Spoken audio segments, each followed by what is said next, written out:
she hit us with a hard one. I was like, so I got to go have a talk with my clients. Yeah.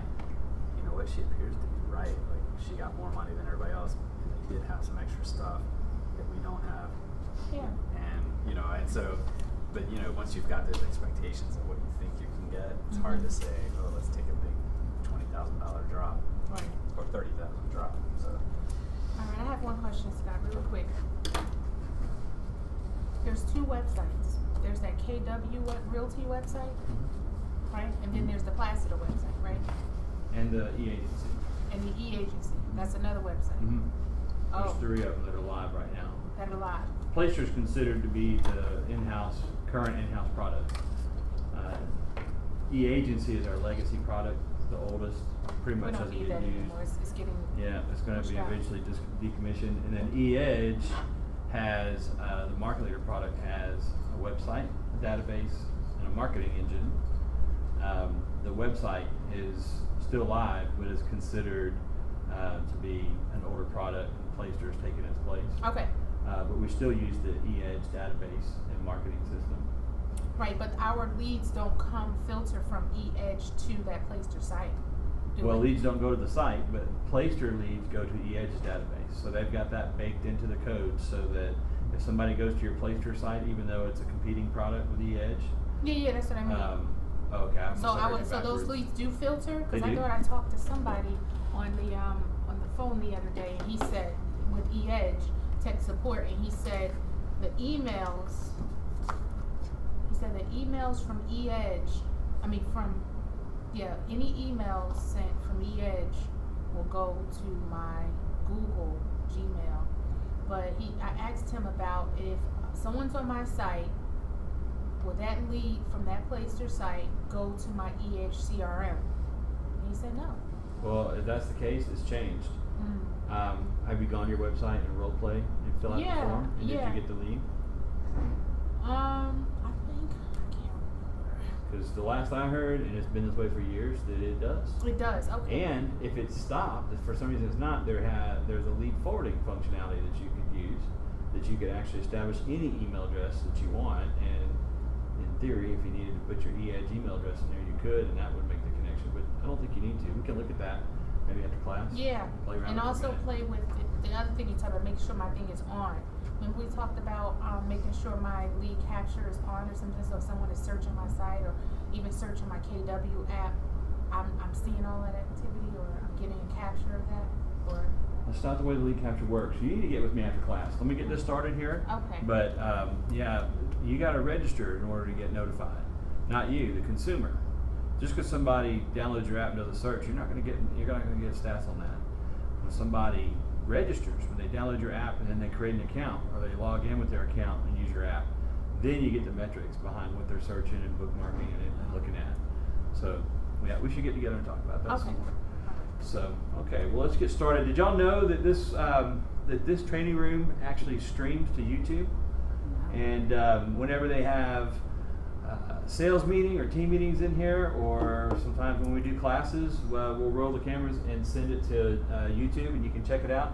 And I'm actually rolling a camera right now. I'll show y'all. If you go to YouTube, the camera I'm rolling is not the ones in the ceilings. I'm doing a virtual camera on my desktop. But if you were to go to YouTube and do a search for KW Peachtree Road,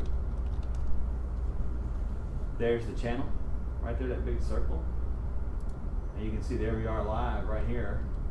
And it's tracking my desktop to YouTube, and you can check it out. And I'm actually capturing everything right now, and I'm going to pause it so it doesn't get crazy. But look what you can do. Once you're on the page, you can come down here to subscribe, and subscribe to the Peachtree Road channel. And anytime the cameras roll, you get notified.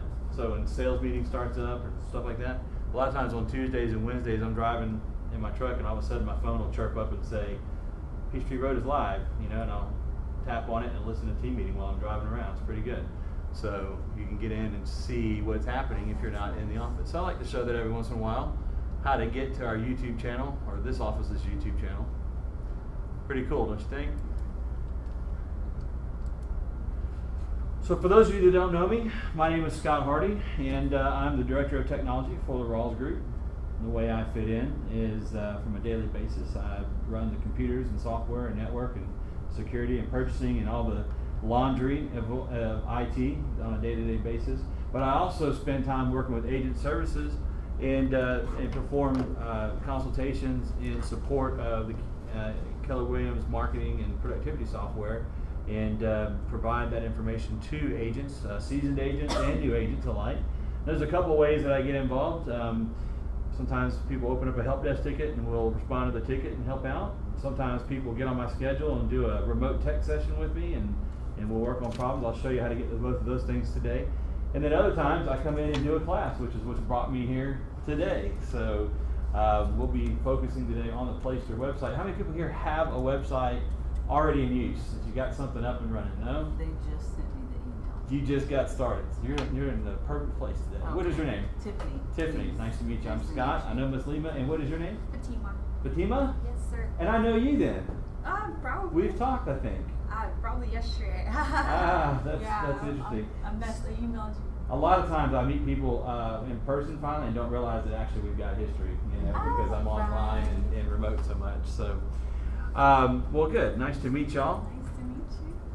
Before we get into today's content, I do want to spend just a few minutes introducing you to this website here.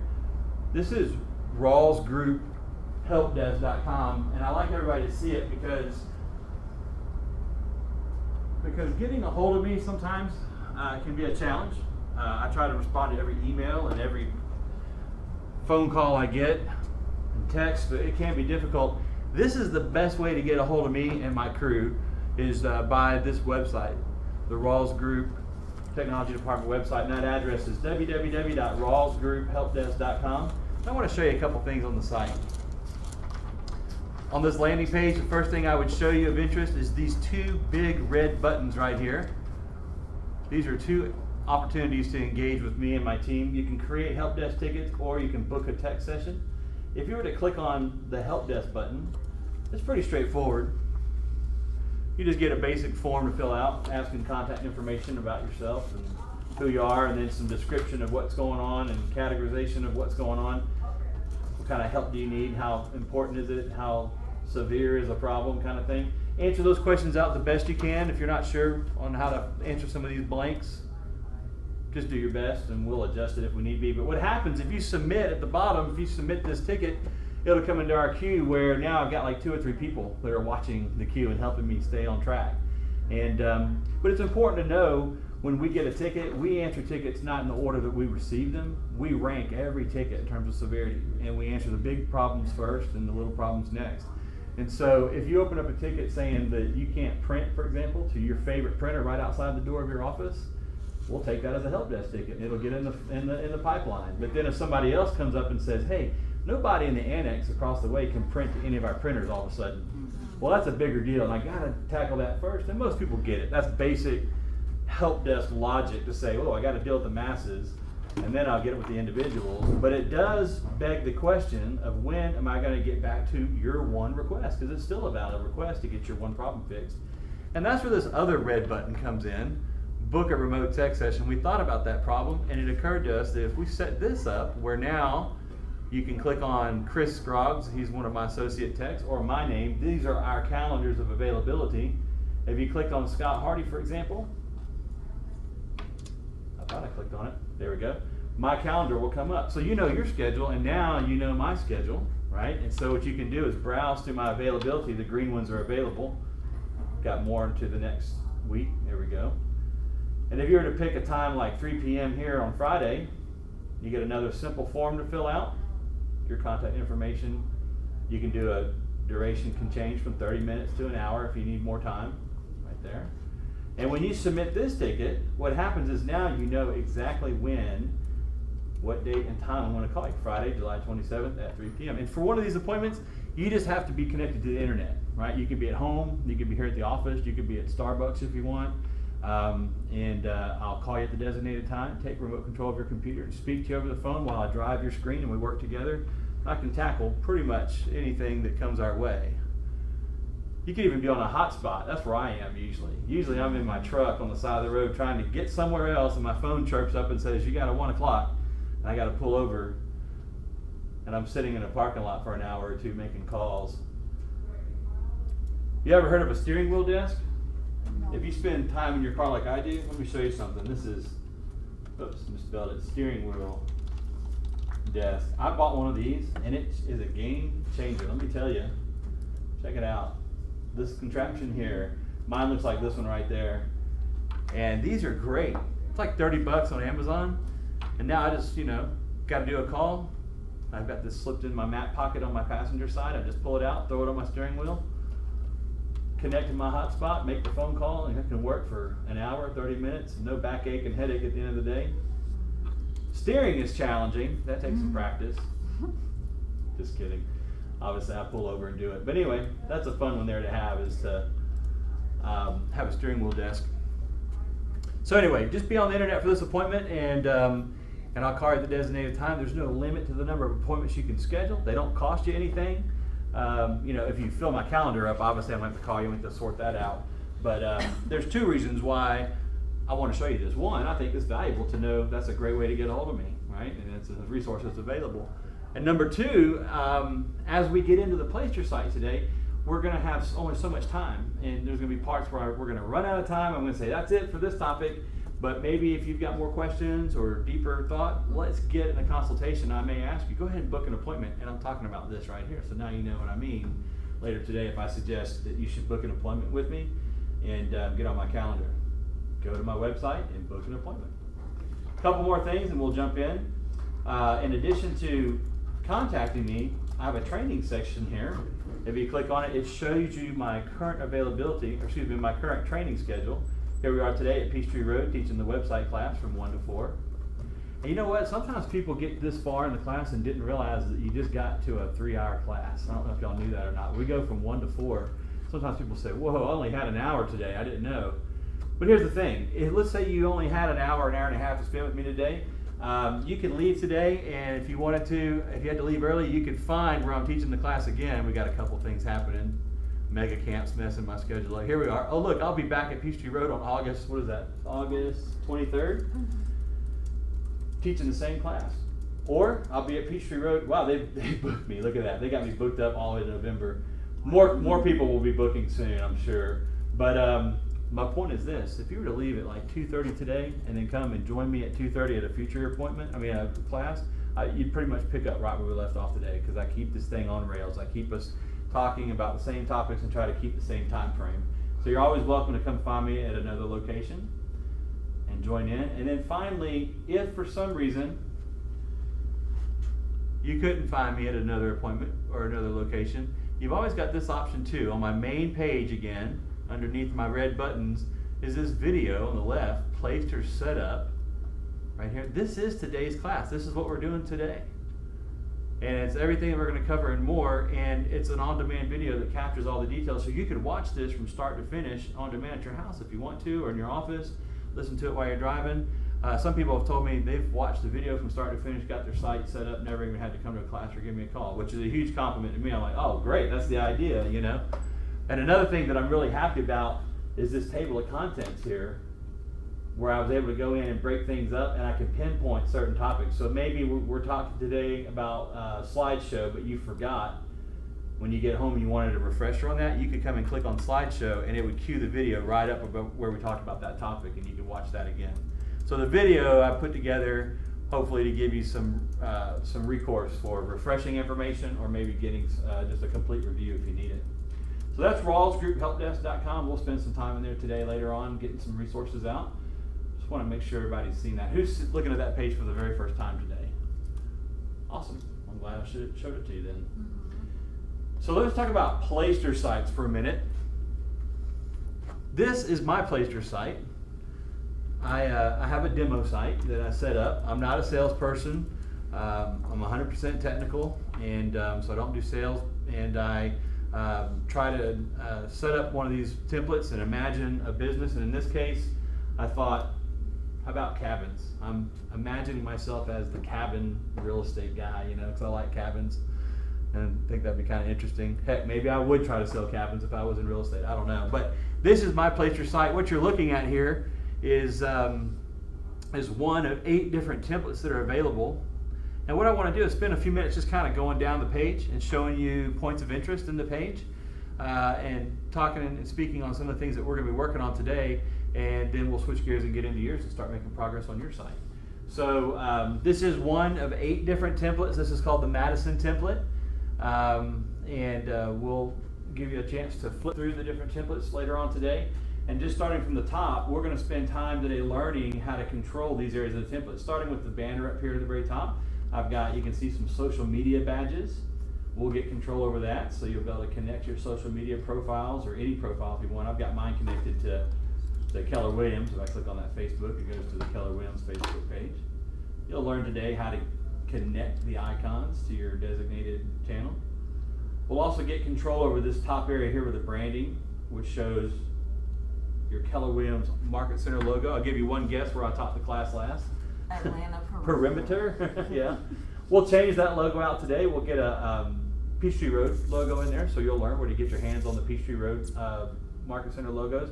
These are GRET compliant logos, and there's some significance there we'll talk about. And we'll get control over our banner up here in our headers. If you brought your photo, you'll get your photo put in and your contact information right up here in this region here. There is some GRET compliance that we'll make sure that we meet in this banner up here. And there's been some new developments with the Placester site to help us reach that compliance, and we'll talk on that. And then we'll also get control over these menus here, these menu items on the banner. We'll all start out with home and about and listing search and contact. These are built in, and you should have those on your site as well. And then this is something I added. We'll add some content today. We'll get control over these buttons and talk about how they work, and then we'll add at least 2 new buttons in there. One that we'll add will be a link to download your mobile property search app. You got that on your phone yet, the mobile app? Great piece of technology. Probably the most common question I get about that technology is, how do I share my app with somebody? Or even, how do I get my app? And so at the end of today's class, we'll have a link for your app on your website, and it'll give you one more place to go find it and help people find it as well. And then the other link we'll add is a link that goes to This Month in Real Estate. It's a video that automatically updates each month and just gives nationwide industry related stats. And it's a good experience to learn how to add things to your menu, and it's also worthwhile content to have up there if you just want to add a video. Video is always a good thing on your website to have. So we'll get control over those areas as well. Moving down the page, we'll also get control over this area right here where the search is. I can imagine that you probably know how this search works, right? It's asking for some listing details, price, city, zip, and you plug in the criteria and hit search. And what are you going to see? Listings, right? Well, the thing about this search is it's an IDX search, which is an important thing to know. IDX. Have you come across that term, IDX, before? If you want to write out the definition, it's just an internet data exchange is what it is. And for the real estate professional, IDX is very important. This IDX search here does an important job for us. And you're right. You put in the criteria, it taps into your MLS, it fetches the results based on your criteria. But here's the distinction. Here's what makes IDX an IDX search. It displays in the search results all the public comments and details and descriptions and photos and pricing for a listing. Everything but one piece of information is stripped out. Any ideas what comes out, what they hide? Price. Not price. And It's contact information. Somebody's contact information gets taken out. sellers. The sellers, the listing agent. All right. That's the important distinction of an IDX search. The listing agent contact info gets stripped out, and then your contact information gets put in place. And that positions you to be a buyer's agent, right? So I could be driving down the road and I get a phone call and somebody can say, hey Scott, I was just at your site, Affordable Georgia Cabins, doing some search. I saw a Blue Ridge cabin that blows my mind. I'd love to see it. And I'm thinking, I don't have a single listing. What's going on here? Oh, I know. My IDX has gone to work for me, and you train your brain to go into a buyer's agent script at that point when you get contact like that. I actually had somebody once tell me, something's going on with my website because I'm getting calls about listings that aren't even mine. And I was like, this is great news. I hope you're, what are you doing with that? And they just didn't understand IDX, right? So today we'll get control over this property search. One of the first things we'll do is we'll connect it to the right MLS. You can connect it to FMLS, you can connect it to Georgia MLS, you can connect it to KWLS. If you're in different parts of the country, there's other MLSs. Think about how many MLSs there are out in the country. So for us in Georgia, we're focused mostly on FMLS and Georgia MLS. And we'll get yours connected today to the right database and make sure it's functioning. Super important. You know, while we're talking about IDX and remembering about the links, I'll tell you another thing about IDX. I hear a lot of times, sometimes people will say that they don't care for this IDX. They don't like the layout, and they don't like the behavior of how it works. And after we talk about how to add links, I've seen where people will add a link to like realtor.com, for example. They'll put a link up there that says search listings, and when you click on it, it takes you to realtor.com. Well, that's not an IDX search result, right? So think about that. You know, if you were to send people to realtor.com, first off, it's a miracle they found your website. They don't know you, but they like organically found you on the internet.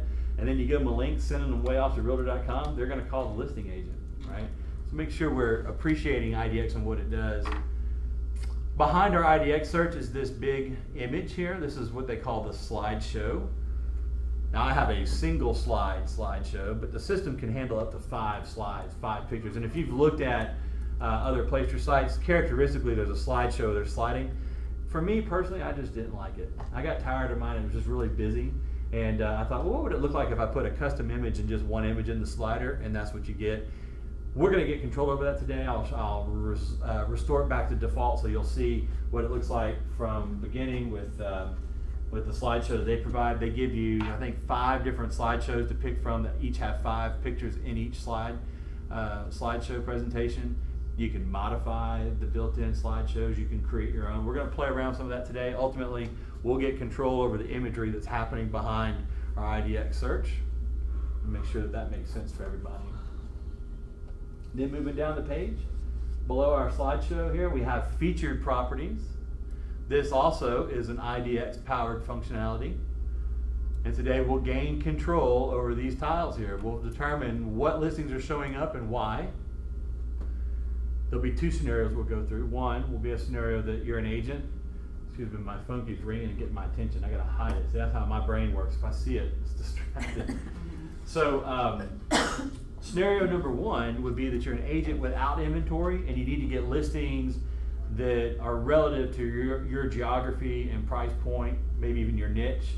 Because look at my listings here. I've got, if you look at the geography, Fountain Hills, Arizona, Kentucky, California, mine are all over. The geography's messed up. The price point, I don't know.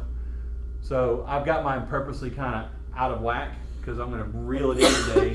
And that first scenario, I'm going to bring it in so that the listings match my geography and price point. And then scenario number 2 would be, at some point you're going to have inventory and maybe you want to put and present your inventory in the showcase, and I'll show you how to be specific and put an inventory that's maybe yours into the featured property showcase. So we'll gain control over that. I did say this is IDX. Let me let you see what it looks like. If I click through one, I'll do the scenic drive. You can see the presentation. That's what the results look like. Of course, all the information is coming from IDX, but the contact information is stripped out, and my contact information remains up here in visibility at the very top. And that's the premise of how that works. So we will get control over the featured properties, and you'll have an understanding of how that works. Down the page, it just continues with some more call to action and reinforcing my brand and identity. We'll come on down. There's an opportunity to add some certifications. I've got 2 lonely little certifications. We'll add those to your website. There's some more you can select from.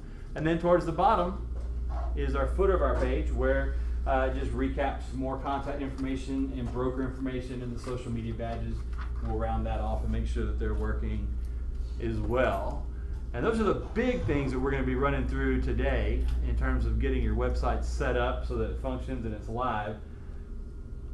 I do want to show you one thing that's not as obvious, but it's super important, and I think it's really cool, and that's the fact that these websites are mobile responsive.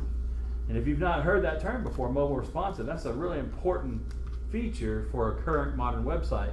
What it means is the website works universally on a phone, on a tablet, on a computer. And right now, the site is sophisticated enough to know that right now I'm viewing this on a desktop. So it's looking at what's called the aspect ratio, the width and the height, and it knows that I'm on a desktop. So it's presenting the site optimized for a desktop.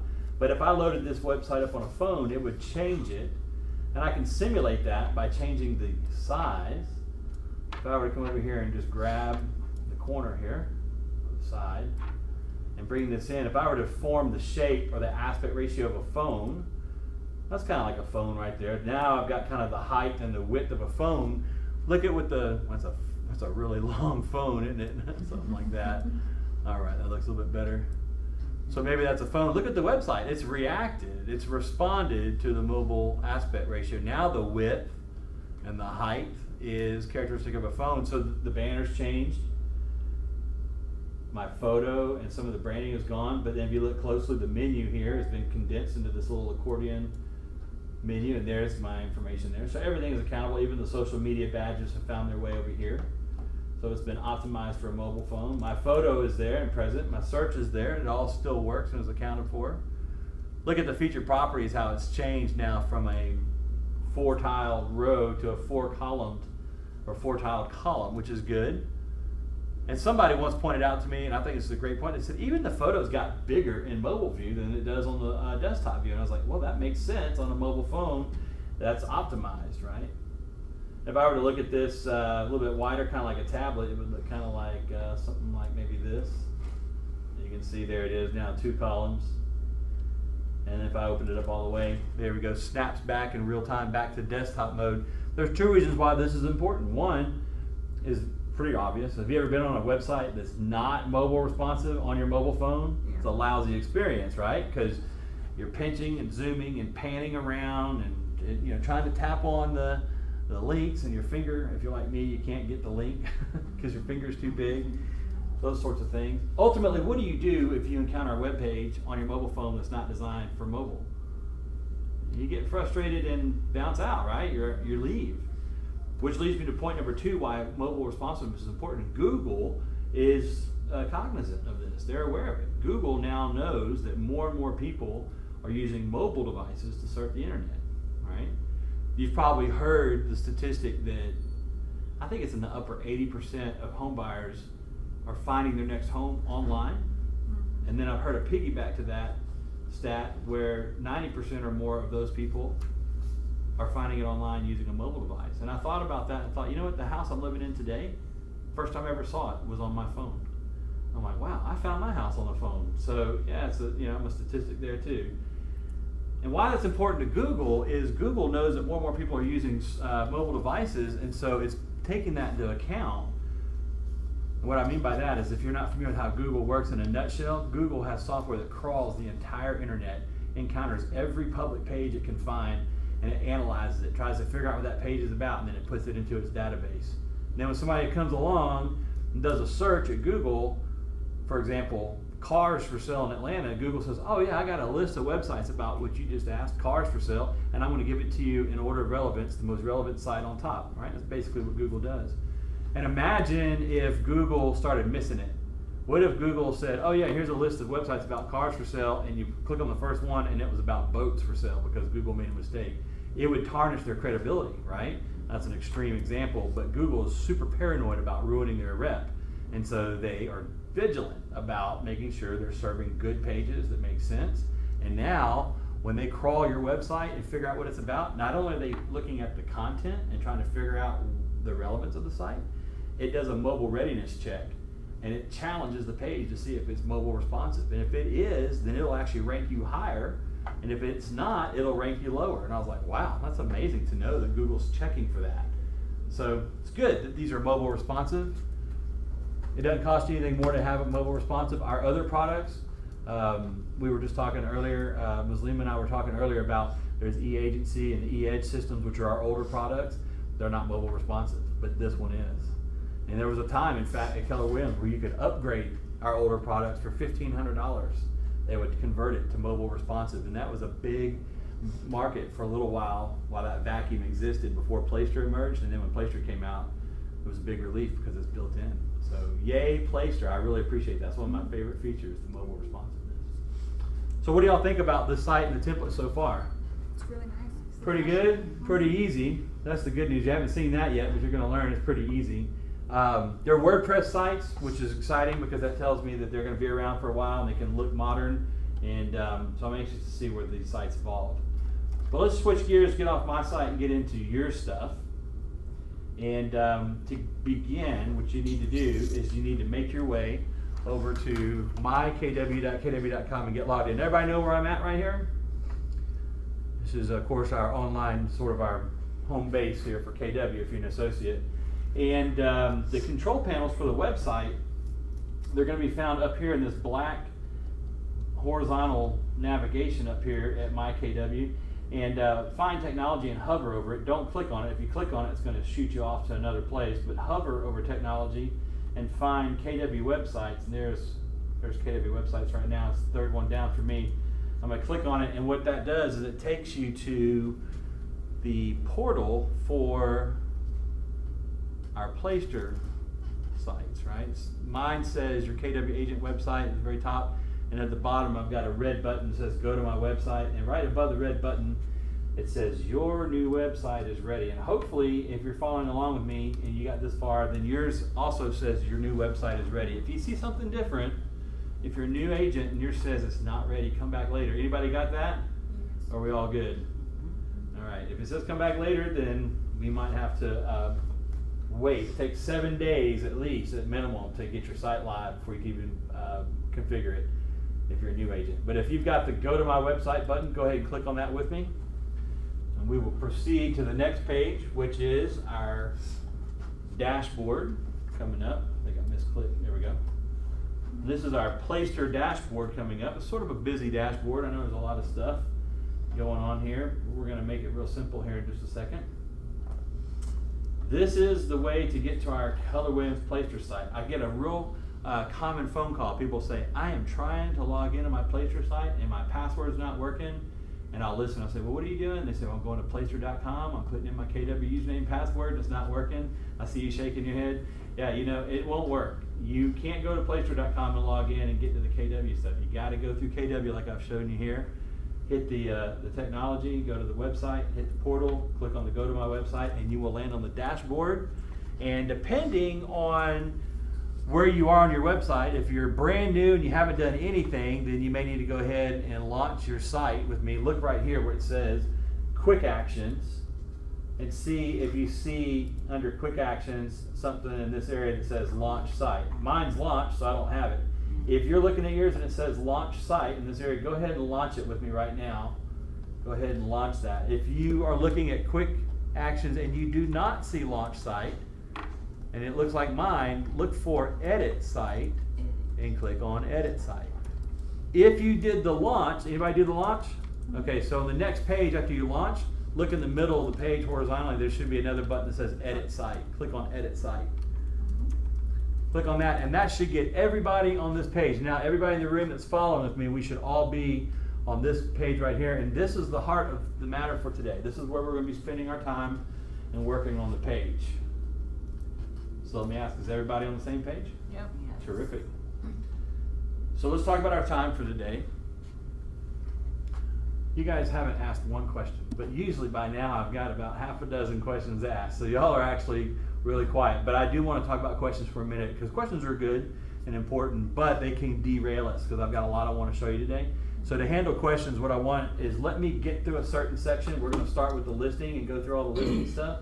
If you got a question, wait till I get to that far to the end, and then let's hear the question if I didn't answer it. I'm usually pretty good about covering it. You probably know where this is going, right? If you ask the question at the end of that, and I'll ask you, anybody got any questions?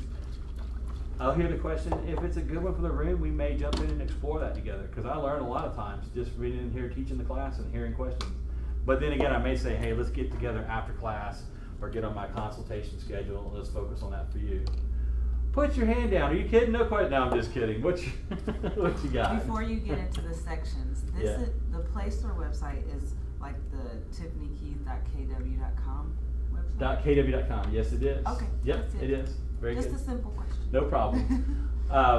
The truth is I'm a sucker for questions, and that's the trouble. The problem is me. It's not you. You raise your hand and be like, yes, what's the question? So anyway, and then we'll go through site design today, and we'll go through all these topics. And believe it or not, by the time we get to the bottom of site design, it is usually coming up on 4 o'clock. We're right up against our time today, and so I've prepared information to get us up to 4 o'clock. And at that point, the website should be launched and productive and should have your information in it and things happening. And then at 4 o'clock, I've also budgeted time afterwards to hang out and go, kind of be in a workshop mode. If you're working on your website, if you got questions outside of what we talked about today, something customized or unique, I'm here at your service, and I'll hang out at least till 5 o'clock and make myself available to your desk side. So, sound good? Y'all ready to get into this? Yeah. All right. And if you get lost, if you fall behind or get lost, that's the question I definitely want to hear. Let me know. Raise your hand. Say so. I'll get you caught up. Scott, I have to leave at 3 as I have an appointment at 3:30, so I told you that. Yeah, you did. But I think you've already been through this and you've done the setup. Yeah, I got you. I think you and I need to spend some time in I know. consultation talking about content. So Yeah, would that be a phone consultation? it would. Yeah, I'll remote your computer and speak to you while we drive the computer. So get on my calendar and book a session and just say need help with content. That'll be enough to say. All right. So the first thing we want to do is we want to work over here where it says listings. And the first thing that we're going to tackle under listings is this IDX integration. Go ahead and click on IDX integration. And what's happening is this first slide out that opens up, this is allowing us to connect our website to the correct MLS. And if we look at my website for just a minute, what I'm talking about is this property search. Remember the IDX property search? So the very first thing we're doing is we're gaining control of this property search. And we're choosing how it's connected. Now by default, well, before I say the default, look at my choices. I've got Georgia MLS, first MLS of Georgia. Yours may be written out, first multiple listing service of Georgia, same as mine. And they're the same thing, rather. And then you have KWLS. Who here has heard of KWLS? Keller Williams Listing Service, right? What do you think you're going to see inside a Keller Williams Listing Service? All the agents' listings. Right? KW listings though, right? Right. You're going to see Remax listings in the KW That's what list? I'm saying. No, That's what I right? meant. You won't. So interesting fact, by default, these websites are tied in to KWLS. And so if you don't come to this class or somebody doesn't show you, you don't learn, and you don't realize that, and you don't connect your website to FMLS or Georgia MLS, you're going to have a problem right out the gate because your website's not going to be aware of anything other than Keller Williams listings. And that's not a good value proposition to your consumer who could care less about the broker, really. They just want to find the right house. So the first thing you want to do is get yourself connected, and I would suggest FMLS. Sometimes people raise their hand and go, but I prefer Georgia MLS, and if you've got a reason to be in Georgia MLS, you probably know it better than I do, go for it. But I would say to get things started, I would connect to FMLS and go ahead and disconnect the KWLS like this. So I've rearranged my dip switches here. So I've got FMLS turned on, everything else turned off. And by hitting save, now my website just connected to FMLS, which is an important step. So you're already that further ahead above everybody else who's unaware. Yes, ma'am.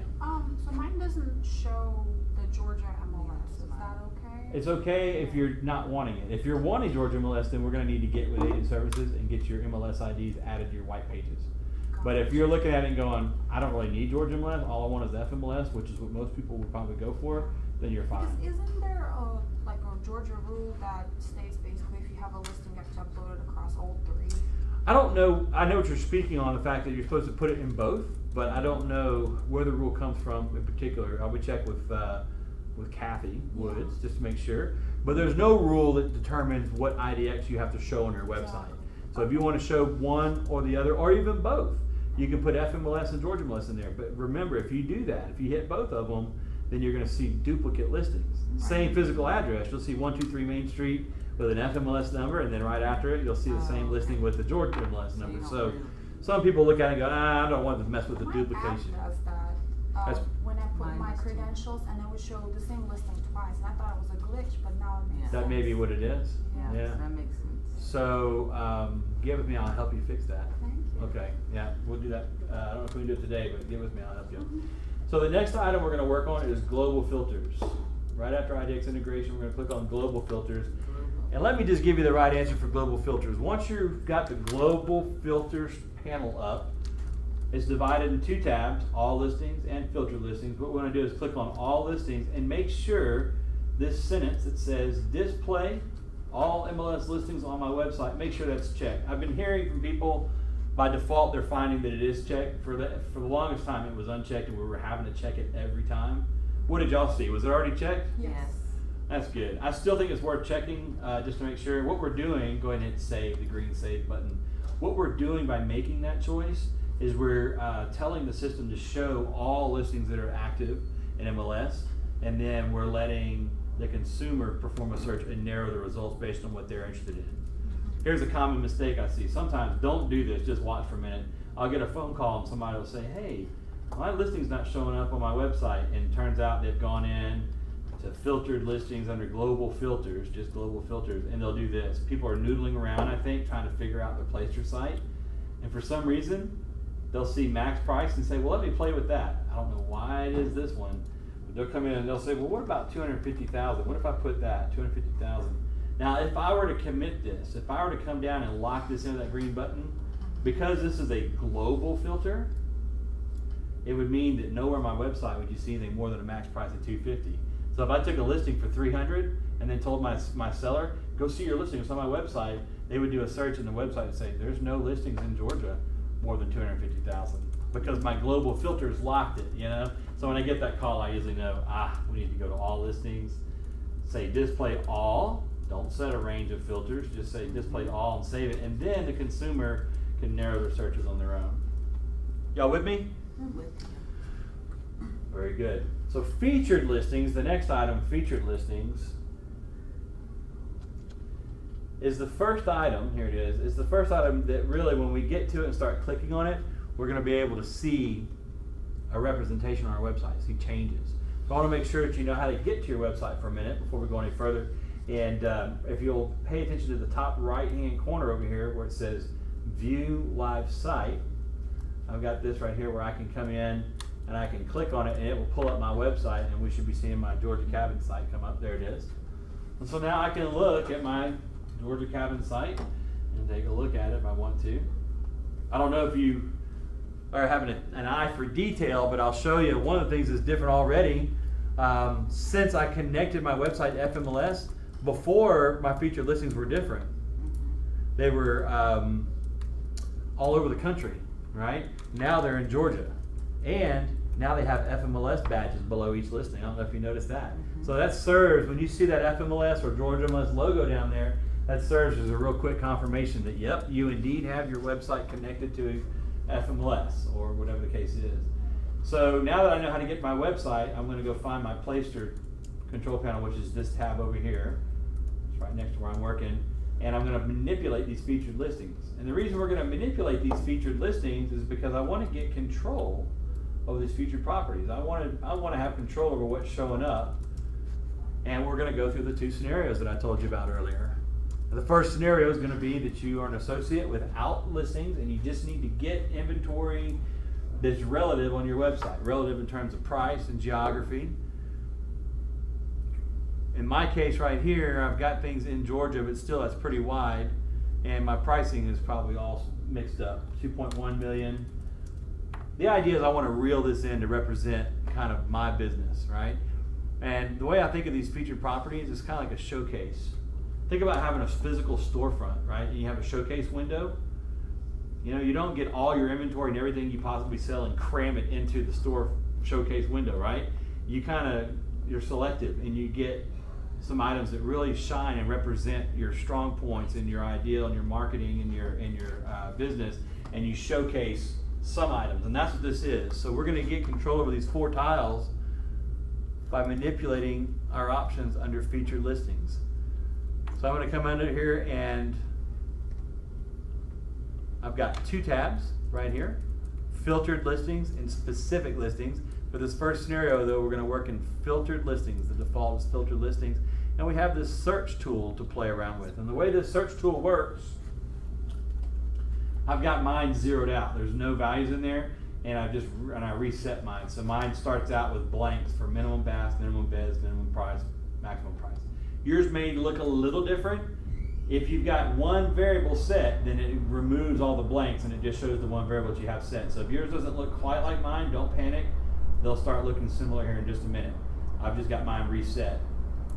You're on specific? I'm on filtered listings under featured listings. So here's how it works. I'm going to come in here and I'm going to do a search, and I'm going to try and get control over those listings. And what goes to my mind is price and geography are the two that can really initially reel things in. So here's a max price.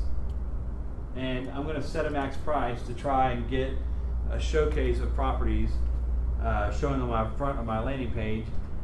If I was starting a business in the Brookhaven, Buckhead area, and I was going to do like residential real estate, what would you think would be a good max price to kind of set sort of the average ongoings of Buckhead? Is it $1 million? Is it $750? What do y'all think? 1.5 million. 1.5 million. See, I don't know the market. That's good to know. So 1.5 million. So I'll put that in. I just put straight integers. I didn't have to put a comma and the dollar sign. It just it added that for me. And when I hit enter or hit search, it'll perform a search. And what's happening is down here below it, it's showing me search results. It's showing me 47,438 listings. There are 47,438 listings that have a max price of 1.5 million or less. Now I could come in, that's the only criteria I said, I could save that and then come look at my website. There it is, view live site right there. And come back down and look at my listings. And there they are, they're starting to get into that price point. I think I failed to reset something from the last class. Excuse me one second while I tackle this. I overlooked highest to lowest. That's the default, highest to lowest.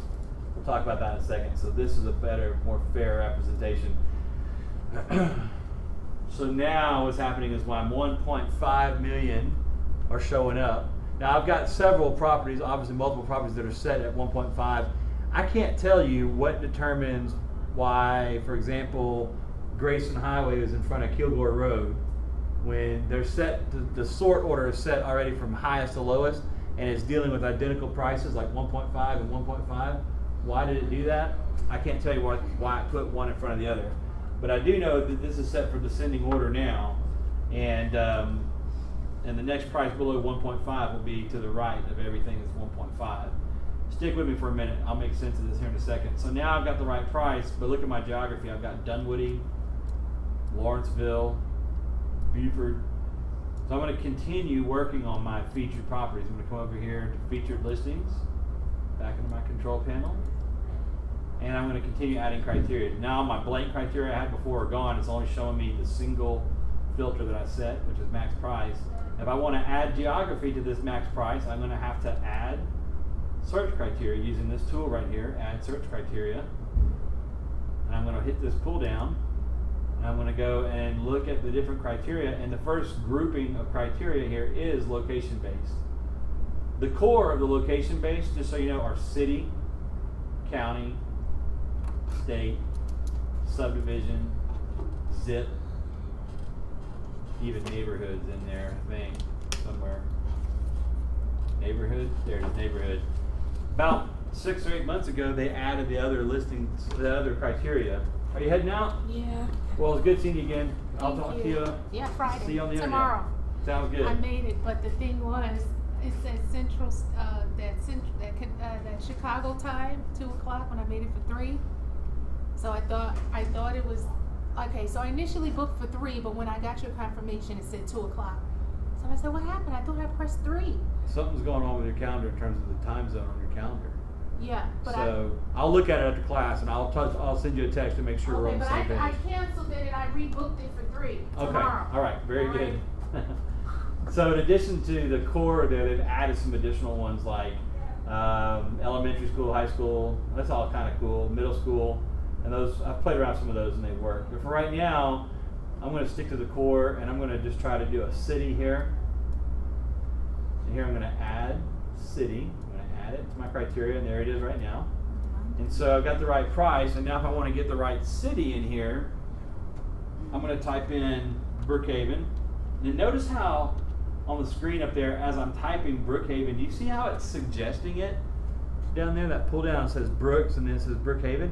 That's not my browser auto-populating. That's a live connection to FMLS. So that kind of serves as confirmation too. Okay, it's talking to FMLS. It knows that there's a city, 2 cities that start with the name Brook, only one called Brookhaven. There it is. As I hit enter, you can see that it encapsulates it, and I've got a flashing cursor. I could add another city if I wanted to. But I'm going to stick with Brookhaven for now. I'm going to search that and see what my numbers do. I went from 47,000, look at my search results now, 438. So now I'm dramatically filtering my listing count, right? I'm starting to get the right geography and the right price point. Think about this for city. One more thought on city. If I were to come up here and instead of doing Brookhaven, could I do Buckhead? I could. Have you ever looked at Buckhead in FMLS before? What do you get? It's mostly condos, townhomes. Actually, if you go to FMLS, you do a Buckhead city, you end up in Buckhead, Georgia, which is a rural town up north, We don't want that. right? Buckhead is not It's incorporated. Not a city. Right. So remember, you got to think like FMLS, right? If you've connected your database, connected your website to FMLS, remember that Buckhead in your mind may not be the geography you're thinking. I'm actually avoiding Buckhead. Oops, I got rid of Brookhaven too. There we go. So that it's actually correct. I did the Buckhead the first time and I saw these, horse ranches for sale, and I was like, where are they fitting those in? So I'm going to search that now, and look right here. If I go to featured listings, see the sort order, default sort order is set for price highest to lowest. That's the default, highest to lowest. So I don't have to change that. You don't have to change that. I'm going to change it in just a minute, just so you can see the results. Now, I told you can go up here to view live site and see your website, and that's true, you can do it, but if you haven't noticed, every time I click on it, look at this, if I click on it, it spawns a new copy of my website. Now I got 3 copies of my website up there at the top, and that's going to get real old real quick. So actually what I do, I'm going to clean these up. Rather than hitting view live site every time, what I do is I just keep this tab open and I recycle it after I make changes. So this is now stale. I just made changes on the back end. I added the Brookhaven city for my featured property. So I'm going to recycle the page, and take a look at what my listings look like now. And look, things are starting to shape up. Now I've got my 1.5 million max price and I've got the right geography. You know what? That's interesting. I drive by that one all the time and I've always thought I would love to live there, and I saw it's for sale and I was wondering how much. I'm not kidding you. Just the other day, I literally was driving over here and I saw that listing. That's an awesome little house on the Hermance Drive. I love it. Yeah. Now I know, 1.4. See, that looks like a duplex to me, but it's not. It's a 2-car garage, really, isn't it? Just split. Yeah, that's interesting. That is so clever. Yeah. I love that layout. So I think I've seen that house. It's around the corner. It's right around over the there. corner. Yeah. And now I thought the same thing about the stairs. I was like, that's kind of odd how. But it looks like a treehouse. Like that photo there is when they first built it. I know because I watched them build that house, and now there's like a lot of foliage around it, so it really looks like a treehouse. Yes, ma'am. So mine isn't in order like yours is. So do I need to go to specific? Yep. So if you don't have the right order, so right now what we're going to do is I'll go in and I've got mine ordered by highest to lowest price. So let me go look at that closer. Featured listings, and I'm still in the filtered category, and I'm looking closely now at my sort order, and the default, they call it default, but the default of the default sort order is highest to lowest. This is an interesting mix on it though. I like to do this. I do it every class, and I just forgot to undo it earlier, but I'll do it again. Look at these different options you've got for sorting. You could sort total images most, days on the site newest, days on the site oldest, most bathrooms, most bedrooms, year built, newest and oldest. And the one I like is either highest to lowest or total images most. I like total images most because it puts the houses in order. The one with the most images goes first, but it sort of shuffles the deck and it gets interesting. So if I save that and I've changed that sort order, watch what happens when I recycle the page.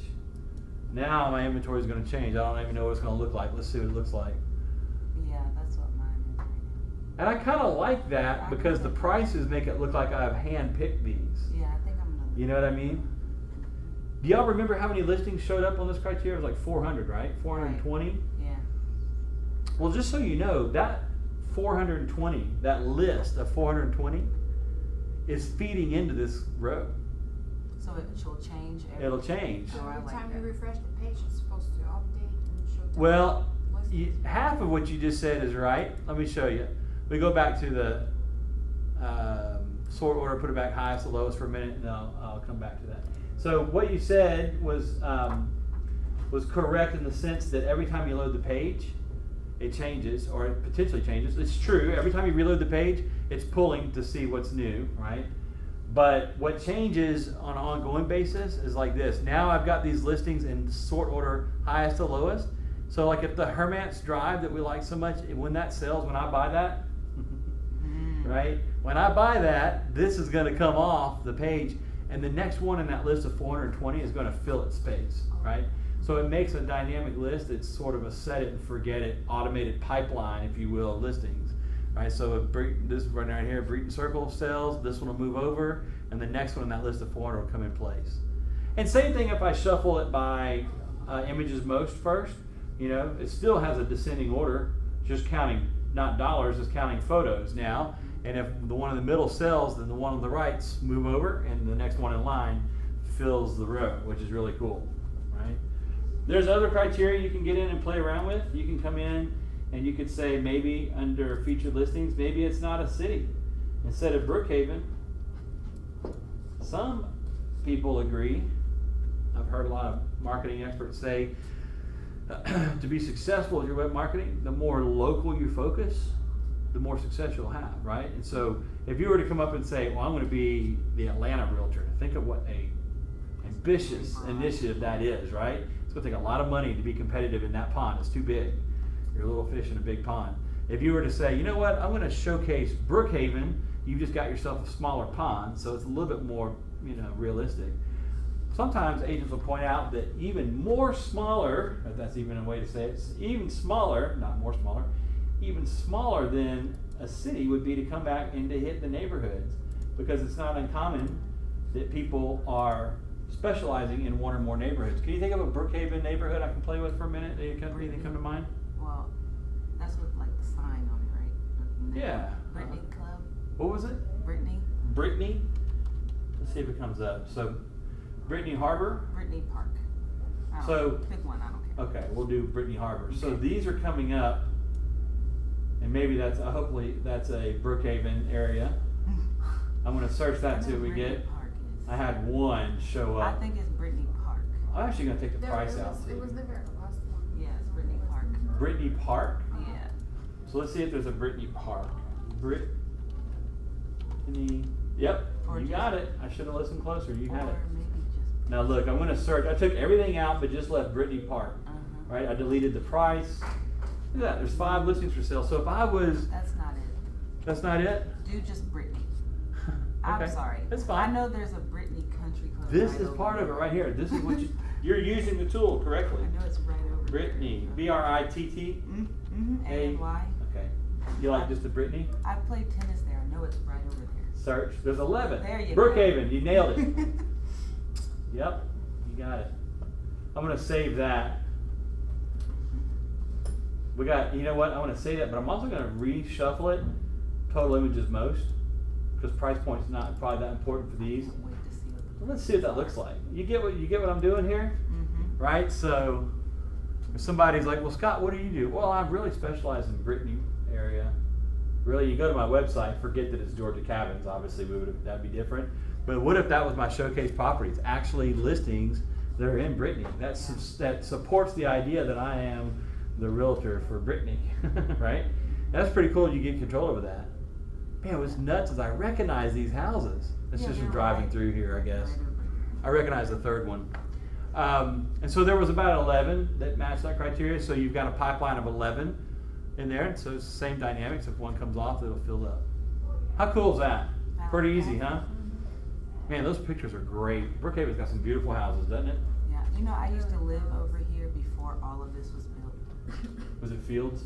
I don't remember, and I used to run up and down the street all the time. I Oh, how cannot funny. remember that. So you grew up around here, huh? No, Oh. I moved here after I graduated grad school, Oh, I got you. and I just I remember like in '09, I would take Yeah. Brookhaven Mart Station Yeah. to go to Georgia State, None of and this. all of this whole plaza was woods. yeah. So Like, it was it was woods. non-existent back then. Yeah. And then within 2 years, they built everything, and as soon as they built it, all the homes around it just started. That's I why remember them building like this plaza mushrooms. too. I do remember that. Like everything was new, and I was, Yeah. and that's when I was like, I gotta move because they keep raising the rent. It was just Oh, silly. yeah, that's no fun. Like none of those Oglethorpe apartments were there. Sorry. You're fine. Yeah, that's Yeah. true. Yeah.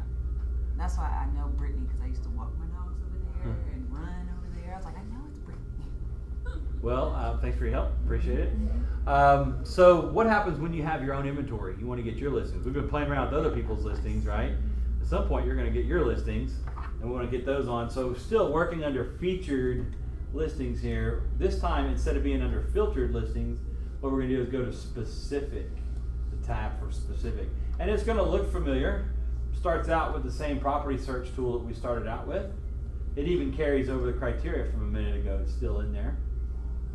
But the way this works is the top part is a search criteria. You build your search, and when you hit the search button, your results appear at the bottom left. And the idea is whatever you move from the left over to the right-hand column, the right-hand column represents the inventory that's going to be showing on your featured showcase on the main page. All right, so you do a search, you look at the search results, and you move them from the left to the right. Here we go, watch. First off, I'm done with this criteria, the Brittany and all that, because in this scenario, I'm not looking for geography and price. I'm looking for Scott Hardy's listings. But the challenge is I'm not an agent. I don't have any listings. So I'm going to role play for a minute. I'm going to pretend like I'm Lisa Vale out of the Sandy Springs office, First Atlanta office, because she has an FMLS ID and allows me to use it. And watch how I go find, as I'm role playing, I'm pretending like I'm finding my own listings. You're really going to be Lisa Vale's, but watch. I'm going to go to add search criteria, and I'm going to find, there's an agent office area. Here it is. Agent ID. And I'm going to add that as a criteria. There it is, right there. And now I'm going to define that criteria by putting, because I connected the website to FMLS, then I now need to provide an FMLS username. All right, so I'm going to come in here and I'm going to put in V-Team, because Lisa Vale, her real estate business is V-Team, and she managed to change her username in FMLS to V-Team, so there it is. I don't need the password. Isn't that interesting? All I need is the username, V-Team. If you're trying to find your inventory at FMLS, you would put your FMLS username right here. And let's look and see the results. When I hit search, I got 11 again. And just coincidentally, she had 11. The last one had 11, but I recognize these. These are her listings. So the idea is, now that I've got these 11 moved over to the bottom left, now I'm going to say move all to the right. Now, before I move them all, take a look at here. There's a default results per page question right here. I set mine to 50. Yours will be set to 10. Look what happens if I search that and show those 11s. Look what it did. See how it made double pages here? One page and then page 2. So if I want to show all to the right, watch what happens. If I hit add all, I gain 10. If I want to get that 11th one, I'm going to have to say page number 2 and then add the 11th one. Or I could have changed this right here and said show me 50 results or 20 results, and I would have seen them all on one page.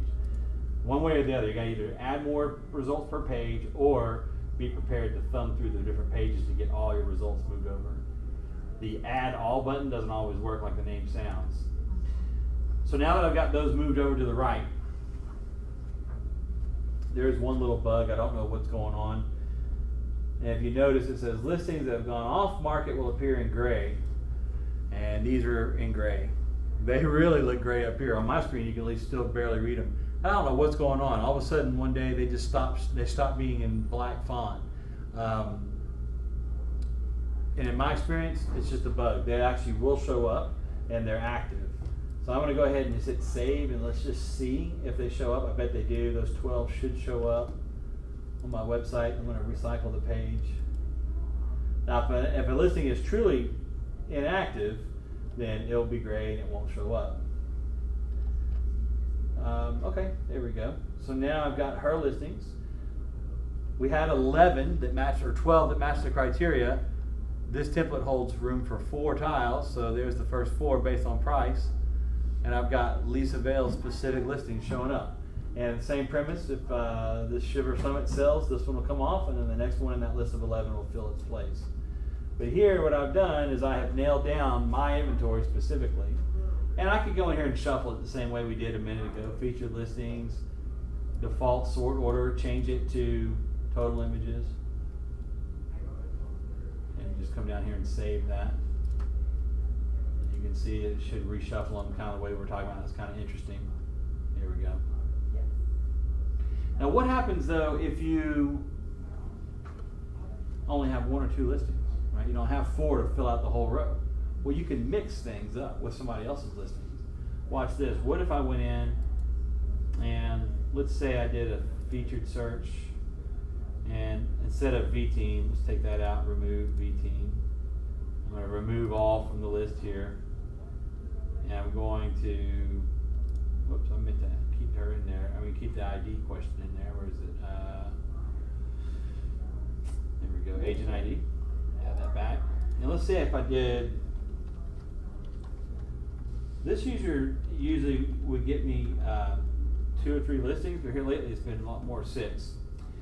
So it's still more than 4. Let's role play for a minute, or let's pretend, imagine that I didn't get 6. What if I did this P. Simone search here, and instead of 6, what if I only had 2? What if I only had Greenfield Drive and Lamplighter? Let's just forget these exist, okay? Just play with me on that. And I'm gonna move the Greenfield over and Lamplighter, and let's pretend like that's all she had. Now if I were to go over here and save that and go look at my site, recycle the page, you can see what it does to the featured listings. There's my 2 right there. I'm going to play around with the Lamplighter. I'm going to drop that one in for this next example. Just take the Lamplighter out. Let's try Vineyard and see what that looks like. I want a better price point to play with for this next example. Let's see now. That'll work. Let's pretend like that's the only 2 listings that we had. We had Greenfield Drive and View Vinewood Point. And then we got space for more, right? You got 2 more. And I'll tell you, if you're like me, I'm a very symmetrical person, and this drives me crazy. You know, and in fact, imagine, what if they were just centered that? It'd be okay for me. I'd be like, okay, that works. But this drives me crazy. Plus the fact I know I've got room for 2 more. So let's just play the scenario out that you only had 2 listings, and these are mine, and now I want to add more to them. Well, here's what I would recommend. This is one way you can do it.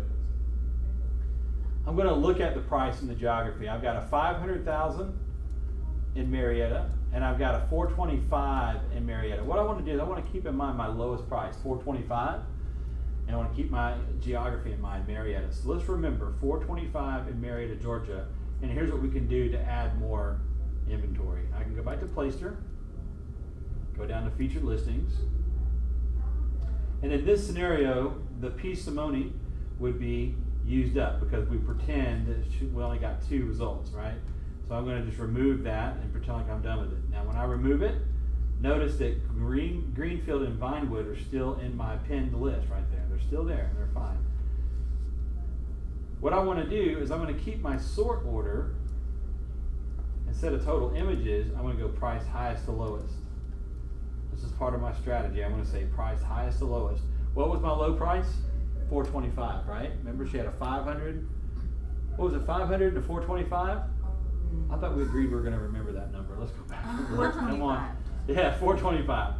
So I want to keep that in mind, because now what I'm going to do is I'm going to take advantage of the sort order being highest to lowest.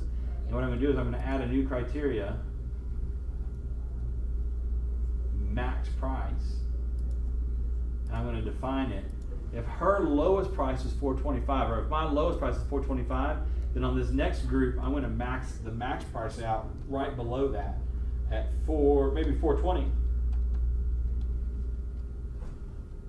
So 5,000 less. And then what I'm going to do is I'm going to add a criteria. I'm going to get the geography in check, because I want to show listings that kind of represent my business and my area. And so I'm going to go over here to city, or I could go to state and put, not state, I could go to county here and put Cobb if I wanted. Marietta's in Cobb County. Or I could just keep it the way it is with city, with my other 2 listings. I'll do city, and I'm going to write Marietta. So what I'm doing now is I'm getting the geography sorted out, and I've got a max price of 420, which is strategically right below that lowest price. Look what happens when I hit search. 2 things are going to happen. 1, my search results are going to change, and 2, my selected listings are going to stay the same. These 2 are going to be here. Watch. When I search, Boom, now I've got 1,600 that match this criteria, max price 420 in Marietta, and my previously pinned listings are still there. So here's what I can do now. I can go in and I'm gonna say add all, but look, I've got 16, whoops, I actually clicked on it. I got 1,600 and it's showing me 10 results at a time. So if I wanna build my list up, I definitely wanna come over here to 50. And now I'm showing, should be showing 50, right? Oh no, it's not. It's only showing 10. I thought that was kind of weird. All right, here's what I do. I'm gonna make sure I can see add all, and I'm gonna make sure I can see my page numbers, and I'm just gonna hit page 2, add all. Page 3, add all. And it's adding 10 at a time. Look at this number counting up, 32. Go to page 4, add all. Now I got 42. Go to page 5, here's 10 more. I'm gonna add them all. I don't even care what they are, I'm just building my list. I'm at 52, add all. I'll do one more. So now I've got 72 listings that are pinned to my front page. I'm going to save that. Now let's go look at the results. Now this is my page that's stale now, right? Because I made changes and I have to recycle them. But just as a review, remember Greenfield Drive and Vinewood Point. And now when I recycle the page, take a look at what we get. Greenfield Drive and Vinewood Point are still in the front. Because I have these sorted highest to lowest, and my Vinewood Point is 425, and I set the next group maximum price of 420, that sort order locks these two up here in position, and it makes this a dynamic list in the back. And so now I got, how many did I add? Like 70 listings a minute ago? So now what's happening is these two, Greenfield and Vinewood, are locked in right here, and then this is my dynamic list. I got 72 more listings behind this. As these sell, even if Vinewood goes off the market, it'll come up, these two tiles will slide over, and then the next one will fill in. I've got it sort of a pipeline. I mean, that's gonna be a while before 70 listings get sold. That's kind of cool, you know? So now I've got my listings and I've got relative listings that aren't mine in my showcase, so it kind of widens it out and it looks good. And meanwhile, my listings are strategically first. Do you get it? Mm-hmm. It's not difficult, maybe not intuitive, but once you see it, you can manipulate and get results. One last trick I'll show you and we'll move on. I get this question enough that I started showing it. The question I get is people say, what if I, excuse me,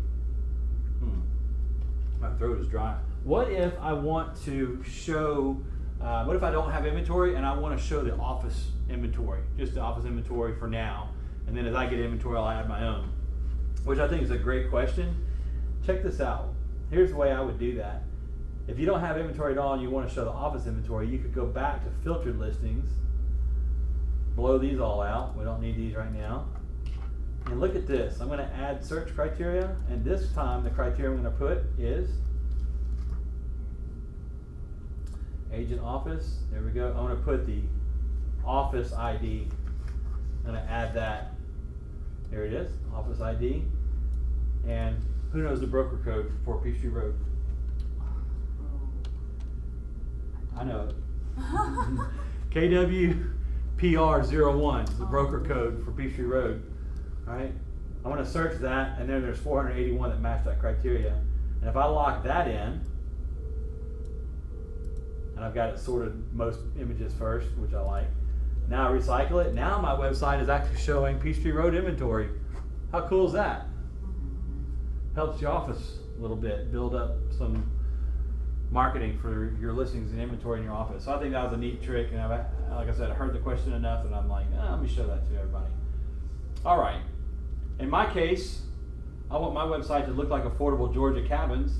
So before I leave this area, I'm going to put something together here that looks like cabins, and I've learned featured listings, specific, no, filtered. What I've learned to get cabins on my website is to go to criteria, to add county, and then for the county, I learned with a little bit of research that the pretty stuff is in Raven County. You ever been to Raven County? It is pretty out there. So this is my fictitious business here. That somebody's like, whoops, I hit a search. sometimes I wonder if maybe I should get into this. I don't know. What would you say to somebody wondering if they should get into this? You should. Back off? No, just No, kidding. I mean- Save. Let's go look at it and see. No, I know, they say stay in your lane. I know what I do. I guess you do have to like want to do it. Yeah. You Oh, definitely look at my have to cabins. do There they this. go. Yeah. Boom. So that starts to support my brand a little bit, right? Mhm. Look at that craziness. What in the world? That looks It's like a great. Barbie dream house dock or something. I don't even know what's going on there. That drone photography is amazing. It's great. Wouldn't that be a fun job? Just go get paid to take drone footage. I don't actually know. have a friend who there's a site where you can just post your amateur pictures and Oh, people yeah. can buy them. Oh, wow. And he sold like a lot of them, so he's like Wow. starting to get into Good way to get started. Well, if you know anybody who's looking to buy or sell a cabin, don't call me. I'll call you. I can't even do it. All right, let's keep on working down our page here. So we got control of our featured properties. I showed you how to do it if you've got inventory, if you don't have inventory. Before I jump into site design, let me ask you, Ruby, is there any questions you have, or anybody have anything that I didn't cover? Y'all ready to move on? Oh, yeah. Okay, good. So we're going to switch gears here and talk about site design, different side of our brain altogether. And we're going to start with theme selection. And here it gives us the opportunity to begin to browse through and check our themes, what we want to use. There are 8 themes that everybody gets if you're a sales associate. The first one here that it comes up by default is the Madison that I'm on.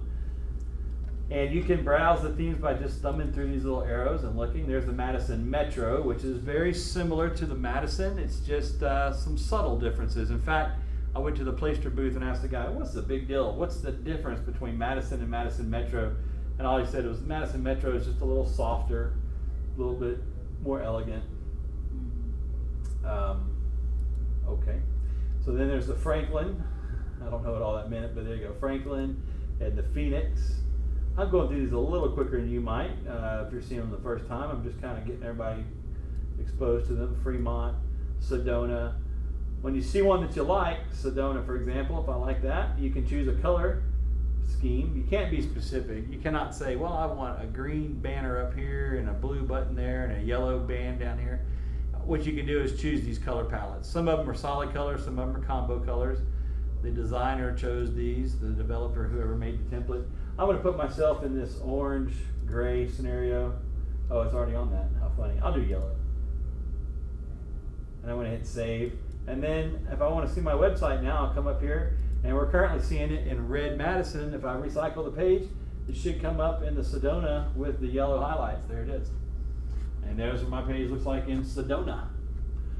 It's hard to see, but my logo, just so you know, is actually still there. There's the rectangle for it right there, making it flash up in blue. It looks like my KW is gone, but if you'll remember, it was a white KW logo, and it's now on a white banner, so I've lost track of it. But we'll talk about how to fix that in just a minute. But meanwhile, I can browse through and look at the banner. Interesting. Remember how many feature properties I had on Madison? I had 4. Now what I got? I have 6. That's pretty cool. One thing you can learn is that different templates all have, or themes as they call them, all have pretty much the same objects, but they may handle them differently. For example, here's the Plymouth. And I'm going to put myself in I'm feeling the orange today. I'm going to put myself in the orange Plymouth. That sounds like I'm getting in a car and taking off. Let's get in the orange Plymouth. And I'm going to recycle. Now the page is stale. There's my Sedona.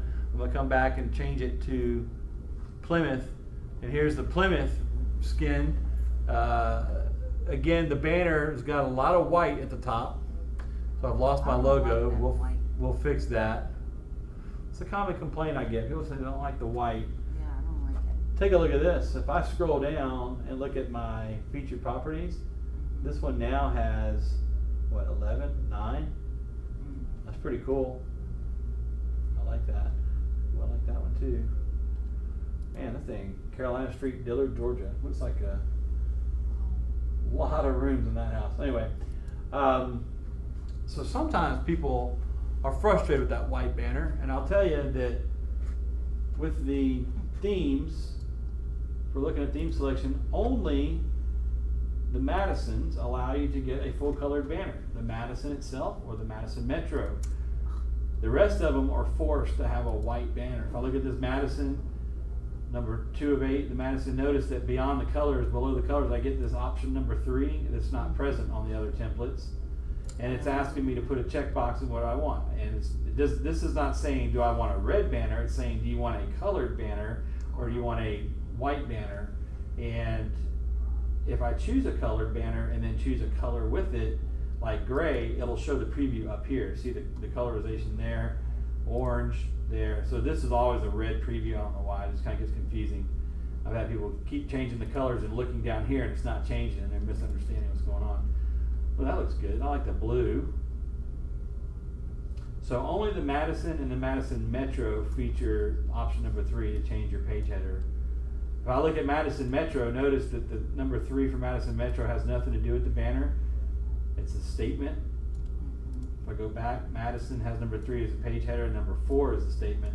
Turns out the number 3, select your page header question on the Madison, whatever choice you make here in terms of yes or no, reaches out and impacts the Madison Metro. That took me a minute to figure out because I had people manage to change the banner on Madison Metro and then want to change it back and they don't see where the option is. Turns out what you would do is make the choice over here.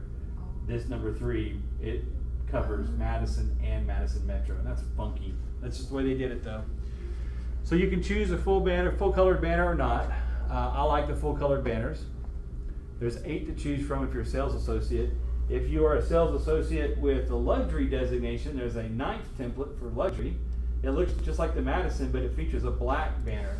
That's a question I get a lot of times. People say, hey, how do I get the black banner on the Madison? I'm looking at my color squares, I don't see black in there. And the answer is that it's reserved for the luxury template. An example would be KC Living 365 is an agent that I know that's got, for some reason this is one I got memorized. She's not even in Atlanta right now. But here comes the luxury template. It's the Madison layout for sure, but it features the black banner across the top with the luxury logo instead of the KW regular. So if somebody's looking for that black, that's what's going on. And then if you are a commercial agent, there is another final template for commercial agents, which I'm not going to worry about pulling up right now, but it is an option. So you can browse through and look at these different templates. I'll tell you the most common templates that I see, other than Madison, Madison Metro. And so you know, Madison and Madison Metro were exclusively built for Keller Williams. You have to be a KW agent to get the Madison or Madison Metro. Our competitors that have Placester are stuck on the retail options, which start after the Madison, which is these over here. And the Phoenix is probably one of the most popular ones that I see outside of the Madisons. And again, one of the things that I know you identified on the Phoenix, which you said, well, I don't like the white banner up here. I'll tell you something else that's difficult. It can be difficult on the Phoenix. Shoot, I missed it. Theme, where are we at? Phoenix. I keep saying Phoenix, but what I'm trying to say is Plymouth. There it is. Plymouth is the most popular one that I see. And look what Plymouth does. It moves the search. The property search goes from the middle down to the bottom. So your image is not disrupted. It's a full bleed image from left to right. But there's no headshot at the top either. If you look, the headshot doesn't get displayed until you get all the way down here. They put it down the bottom left. And some people don't like that. And some people don't like the fact that the property search is so low. But look at this clever use of the Plymouth. This is mysmyrnarealtor.com, which is Christina Zerker out of Keller Williams Cityside, Rawls Group office. And she's on the Plymouth, and look how she handled that. She created a custom banner.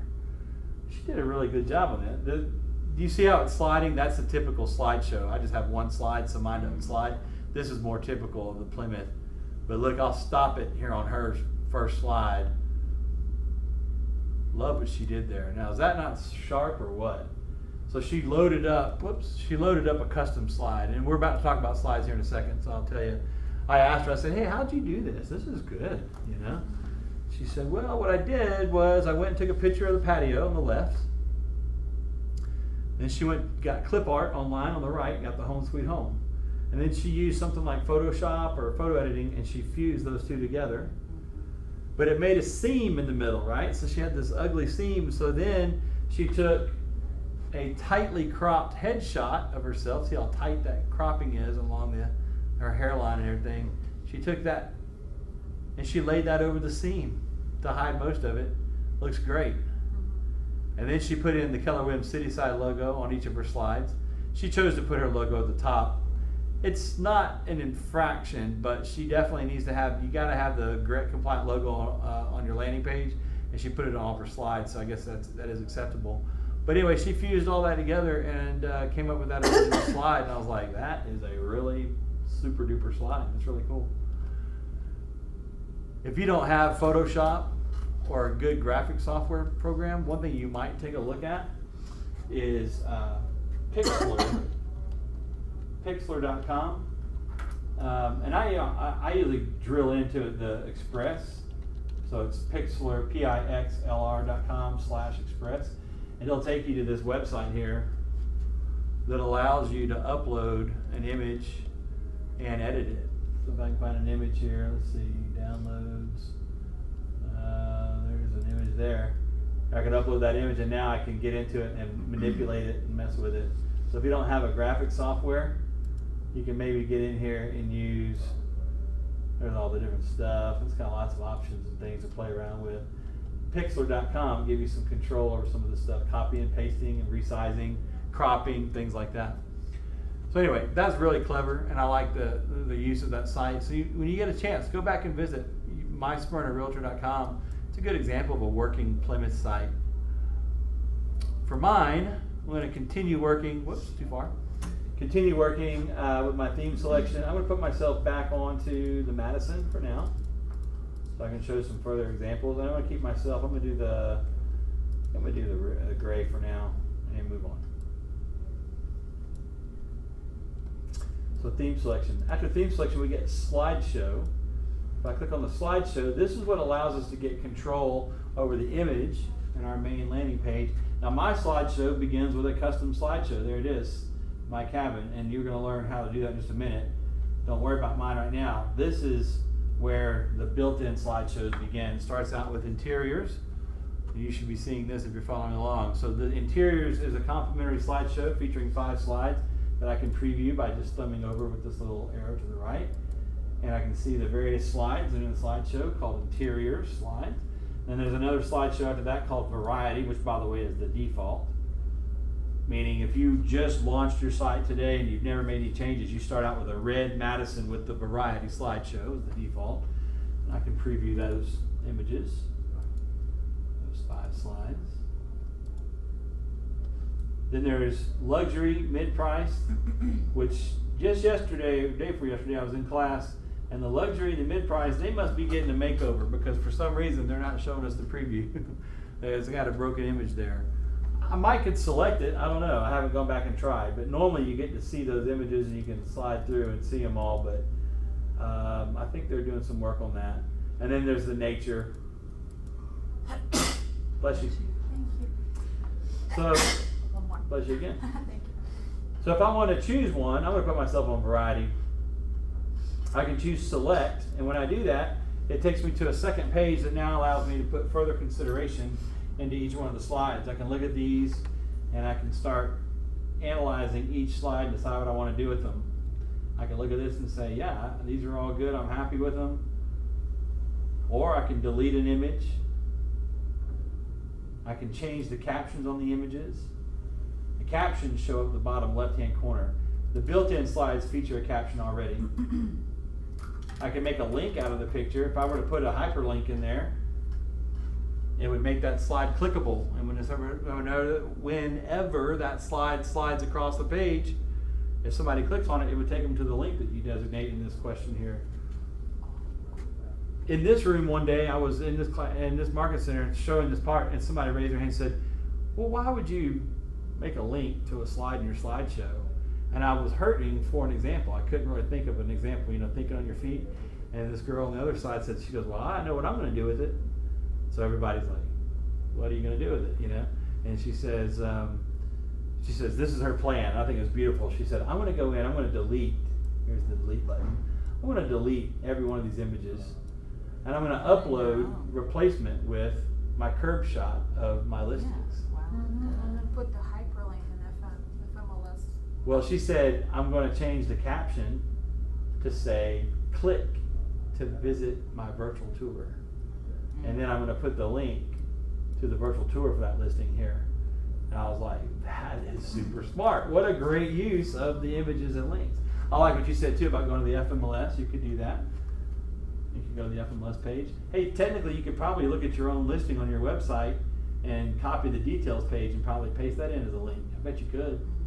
That'd be pretty good. So anyway, you can manipulate these. I'm not going to manipulate them yet. I'm going to just accept them the way they are and save them. And now I'm going to go look at my webpage. So now if I come look at affordable Georgia cabins, let's see what we got going on. So we're back into the Madison. We're in the gray. Oh, I like that. And there's my slider. Yeah, that looks pretty good, doesn't it? I think I may steal that. No, you're welcome to do it. And so now I'm back to more of the traditional look. Now, I take issue with this image though here. Let me go back. I got these little dots here I can navigate. Those other images I'm good with. This image, it doesn't really support Atlanta real estate, does it? So if I wanted to fix that, I want to take this out, here's what I would do. Go back to Placester control panel, pull up the slideshow. Now, to find the slideshow that's in play, that's currently in play, because there's a lot of slideshows in here, look for the one with the blue circle and the white check. And there it is right there, blue circle and the white check. So I know this is the one in use. Variety. I'm going to select it again. And what I can do is come down and find the image I don't like, and I could just delete it right here. Just delete. Now I've got a choice to make. I could, at this point, I could save my slideshow and turn it into a 4-slide slideshow. Nobody would know that I was missing an image, and that would solve my problem of getting the beach shot out, because I don't like it. Or I could upload a replacement image, which we're going to do together here in just a minute when I show you how to upload an image. And we're going to replace that beach shot with something else that we like. What do y'all think the most important thing is when adding an image, when uploading an image to your website? Any guesses? Would it be the size of it? The size is important. I think there's something a little bit more important. Quality? Quality is super Quality. important. Quality's good. That's not The pixel size? The pixel size, those are very important, but there's one overarching important thing, and I'll give you a clue. It has to do with copyright. I was about to say copyright. Copyright, yeah. Permission. So You definitely want to make sure that you have permission to use images when you're building your website. And I got to tell you, I don't know what it is about these Placester sites that gets them into circulation, but I'll tell you a quick story. When I first started teaching this class, like 2 years ago or whatever, I was over at the Sandy Springs office, and I was showing them how to build the Placester site. And I got to the very end of the class at the workshop part and said, "Does anybody got any questions?" And they said, one person said, "Well, yeah, do these have a blog? You didn't talk about blog." And I don't. We're not going to talk about blogging today. It's not. I don't consider that a part of the setup as much as content. When we get to a content conversation, then the blog makes sense. So, but it's the end of class, and I said, "Sure, I'll show you how to do a blog post." And back then, instead of cabins, I had a fictitious niche of tree houses. My web address was Treehouse Finder, and but you can't find tree houses for sale in MLS. You can find cabins, so I changed it, you know. And but that was my marketing, and so my fictitious marketing. So I said, yeah, let me do a real quick blog post for everybody so you can see how I do it. And I went over to Pete Nelson's blog. If you don't know who Pete Nelson is, he's the guy who does the Treehouse Masters show. Treehouse Masters, that has the fancy luxury tree houses they build that are super nice. So I went to his blog and I copied a couple paragraphs and I downloaded an image. I said, okay, now I've got the components. I even said in class, now don't do what I'm about to show you. I'm just doing this quickly so you can see the mechanics of it, but you would always want to make sure you've got permission to use content. So I broke my own rule. I quickly added the content, put the paragraph up, and I added the photo and put it up, and saved it and showed everybody how this works, and everybody was happy, and we ended class. Okay, it go 6-10 weeks later, I get a phone call from the office, and they said, "Hey, you got a stack of mail over here at the office, and you never get mail. Do you want us to open it up?" I said, "Well, who's it from?" And they said it's from a company called Getty Images. And I'll never forget because they said, "Did you buy something?" And I thought, probably. That can't be good, you know. And long story short, they got to the most current letter, and it was a demand letter for $1,600 for infringement, license infringement on the image that I'd used in that blog post. Just as a little. And it wasn't even on my website anymore. Yeah. And it's a very condemning, accusatory letter. They take a photograph of the website, they photocopy it rather, next to their catalog with the image in question, with the license and serial number and all that of the image. And I mean, it's pretty condemning. And so, so I called up Getty Images and talked to him for a minute and said, you know, I didn't say I'm the director of technology. I said, I'm a guy who's got to teach this class for his job. It's a demo site. It's not even in production. I made a mistake here, and you know, what can we do? And I remember the guy said, well, what is it you want me to do? And I said, I'm looking for forgiveness. I'm just going to be up front. I made a mistake. I didn't profit off of it. You know, what can we do? He said, let me call you back, and he did. And the next day he called and he said, good news, we're going to reduce the fine for you. And they reduced it by 50%. That's great. So it was still $800 fine. I was like, are you kidding me? I mean, what happened to forgiveness, you know? And we were talking, and he said, well, the deal is that Getty removed their fine, but they'd already paid royalties to the photographer. And they said they couldn't recover the royalties they paid. Yeah. So I don't know if that's just fancy talk or what, Probably. but that's my, I know, right? Yeah. But that's my story that I share because, you know, that happened to me. It's real. I had to go to my boss and Right. say, boss, I made a mistake. You know, and fortunately we work for a company How did that they find it? they have software that crawls the internet looking. Oh, It's, God. yeah. Some of those websites, they're like recognized when you just click copy and it will Yeah. like alert them. Yeah. Yeah. And then they're onto you. They start sniffing you out. So Well, fortunately, my boss said, hey, it's the cost of doing business. Took care of me. But she did say, Jean Rawls, she did say, so tell me, how's this going to work its way into your class from now on, though? Because you're teaching the website class, right? And I said, I think a public service announcement in every class from now on would be good. So you just got your public service Yeah, announcement. gotcha. And I hope you take that home with you and remember that that happened to me. And it is almost a testament, I think, to the website getting crawled. I know what you're saying too about them right-clicking. You right-click and copy and then or save, and it alerts the vendor. But it's serious business. You want to make sure that you have permission to use an image. And with that in mind, let me show you. I wanted to ask you one more question. Okay. When you upload those pictures, does it have to be in JPEG or a certain We're going to get to that file? Okay. right now. Good question. I'm So, just gonna wait till I have pictures from a photographer that I said go take. that's a great resource. Right. And that way I have all. Right? Yeah, because you know at that point that you got permission. That's easy. Another resource that I like is pixabay.com. And this is what I use for all my website marketing and training classes. My website now has pixabay.com is where I get my images. It says Pixabay, free, stunning free images. And here's an example of what you can do, like Atlanta skyline, for example. I like to use this example because I see this often as a violation. Everybody wants to put the skyline image up. You know, a lot of people want to put the skyline on their Placester site. Mm-hmm. And this first row up here that says sponsored, these sponsored Shutterstock, these are not free. Those You, are for you got to sale. pay for those. But then below them, these are available and free. Now here's the thing, if you're uploading an image and you're trying to get an image into this space right here, like where this image is, if you want it to fit perfectly and you're taking notes, you might want to write this down. The perfect size is 1600 pixels wide by 660 pixels high. So One the more width time. is 1600, the height is 660. It can be a PNG, a JPEG, a TIFF. One So- more time. 1600. 1600 by 660. 60 height. So if you're over here at Pixabay looking at images and trying to figure out a 1600 by 660, you know, one thing you can do is you can download the image and then crop it using something like Pixlr or Adobe or Preview or whatever if you're a Mac or PC. But another way you could do it is you could look at these images and notice how some of them are squared off and some of them are rectangular. Like Like, this one with the Ferris wheel is a square, right? The shape we're trying to fill is a rectangle.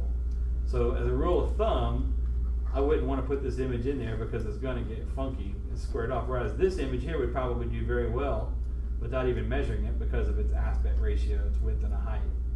So that's one way to kind of get the ball rolling and picking an image. I'm going to pick one here. I'm going to put, I think I will do this one here today. I'm just feeling this one. You know what? I like this one today. I'm going to click through this one. It's not a perfect rectangle. It's kind of squared off, but we'll see what we can do. I'm going to click through it. And I'm going to hit free download.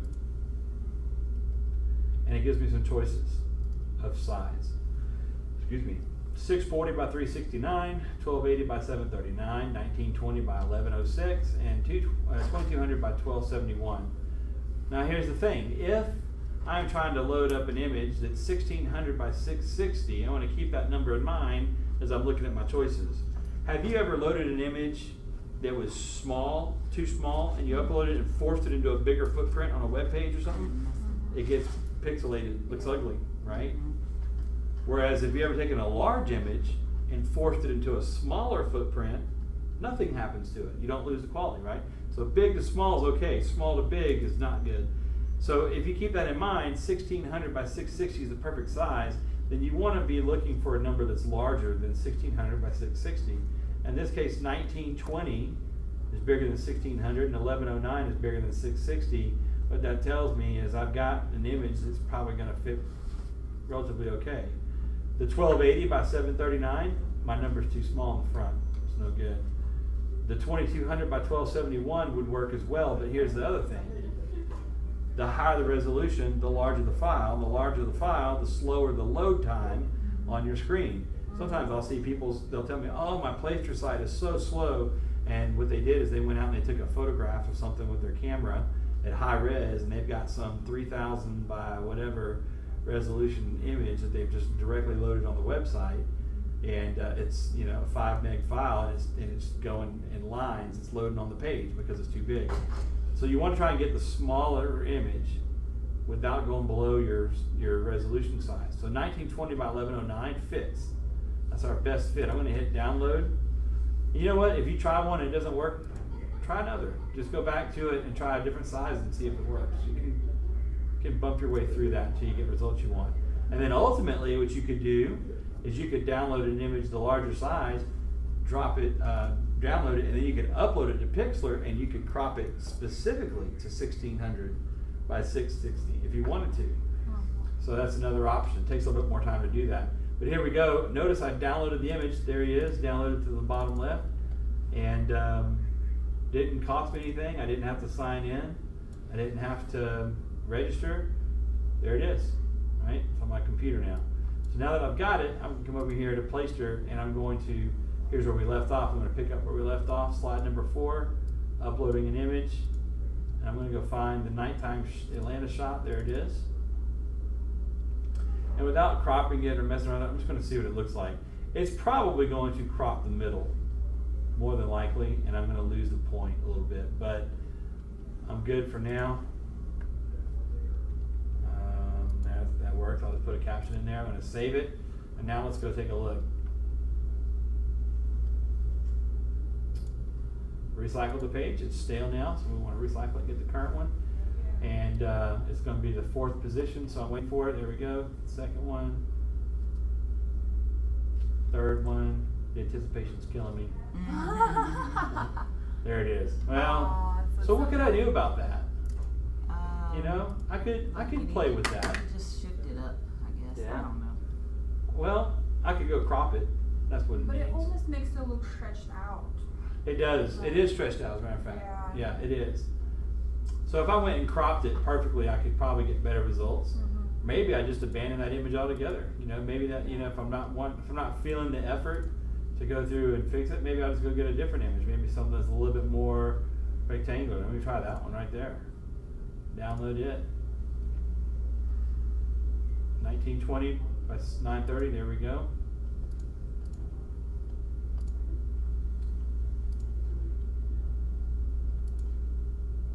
Slideshow. The blue circle with the white check is what's in play. There it is. Select. Go find my image, delete it, and upload a replacement. Let's just see if that one's better. I kind of like the black and white look. Nope. No caption this time. I'm just going to save it. Y'all ready? Yep.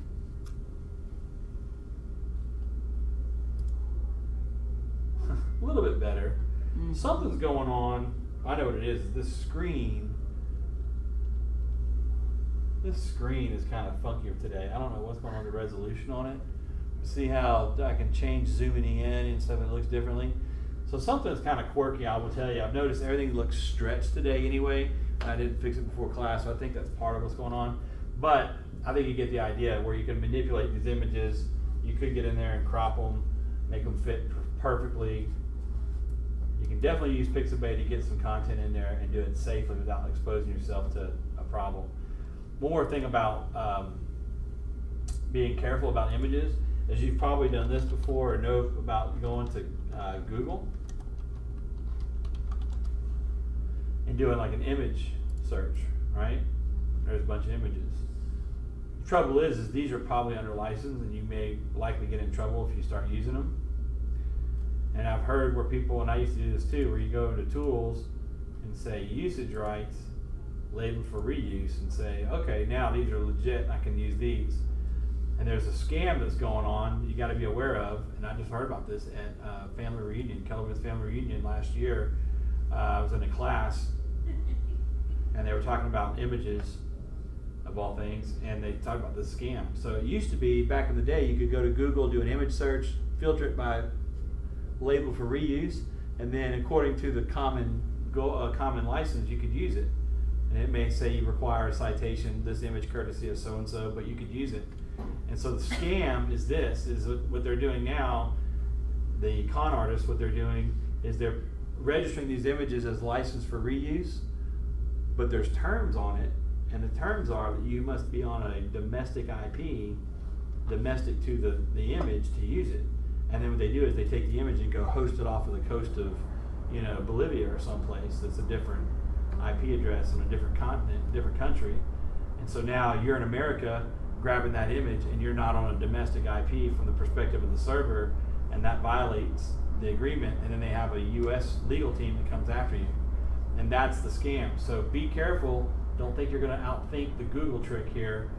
I don't even recommend it ever at all anymore based on that, because people are getting popped. Pixabay is very safe. And at the end of the day, if you can't get images through Pixabay, go pay for them. Go to iStock, go to Getty, and bite the bullet and pay for the image. Pay a couple $100s for an amazing image for your website, and know that you got, entitlement on it. All right. Finishing up on slideshow, most common question I get after you start modifying the slides is, what if somebody says, hey, I deleted that beach shot, but I really wasn't wanting to get rid of it. I want it back. Can I add it back? And here's the thing. Watch this. The slideshow in use has got the blue circle and a white check. Look at the name of it. It's variety, but now it says the word custom in parentheses. If I keep going, there's the original variety with all 5 of its slides, including that beach shot. It's in there. So the takeaway is that when you modify a built-in slideshow, you're not really modifying the slideshow. It spawns a new version and calls it custom behind the name. And there's where your customizations are. So if you wanted to reinstate the original, you just come back in, select it, and turn it on, and you're good to go. Meanwhile, it gets confusing when you start customizing. Look for the blue circle, white check to know which one's in play. And in this case, I'm going to hit select. And I'm just going to play around with this for a minute. I'm going to pretend like I love that shot. You could go in and do like this, delete these extra slides. Just an idea. Change the name to Atlanta Skyline if you wanted to. I can save that, and now I've got my own custom slideshow. There it is. Slide 1 of 1 called Atlanta Skyline. You see how I'm taking control of things, and then it puts me on that. No more, it's not going to slide anymore, it's just going to be static right there. And that's what I did with my cabin slideshow. I just made a single slide slideshow here under my cabin. If I go and select it, you'll see it's just one slide. Easy peasy. All right, are we ready to move on? I am. I get that way too. I'm like, okay, enough. Okay, so slideshow. Now what I want to do is, we're still going to cover all this other material, but I want to jump down to site info and cover that while we're still sharp and got time. There is some compliance issues in there. We want to make sure we understand. So let's come down a few to site info, and we'll fill that out, and then we'll go back to the top and complete everything else that's in front of us. So under site info, what we're doing at site info is we're getting control over this region up here in the top in the banner, where our images are, where our logos and branding are, where our name and our picture and all this stuff, right? And here's how it works. Under the brand section, it starts out asking you for a site title and a tagline. So whatever you type in the site title is going to show up in this region right here, and it's going to be given this large font, sans serif font right here. And you can't change the font color or size or type. There it is. And then whatever you type in the tagline area right here is going to arrive right below it in this smaller, bold, sans serif font. At times when I talk to agents setting up their website, there can be some pressure over what to put. You know, it's hard sometimes to give a world-class brand name or a tagline when you're starting your website. For me, I put welcome to www.affordablegeorgiacabins.com because that's my web address. But I should let you know, that's not the web address that Keller Williams gave me. I bought that. I went to GoDaddy and I bought that, right? I bought it, registered it, and then I associated it with my Placester site, and that became my brand identity. The domain name itself, Affordable Georgia Cabins, doesn't that sound kind of like geography, Georgia, niche, cabins, value system would be affordability. So it's a brand, right? That's my brand. That's what I do, is Affordable Georgia Cabins. I could have made it Luxury Georgia Cabins, and then luxury would have been my value statement. So in this case, since I had the domain, it made sense to put that in there. Welcome to www.affordablegeorgiacabins.com. If you've got something like that going, whether you have the domain yet or you've got it and you haven't connected it and you know you want to get help, you could go ahead now and use that as a tagline. I mean, as your brand name if you wanted to. A lot of times, when people first start their website and you can't come up with a brand name or tagline, what I'll do is I will recommend that you put in a call to action. For example, maybe your thoughts are not this progressed. Welcome to www.something. So what about a call to action like call Scott Harding today for a free buyer seller consultation.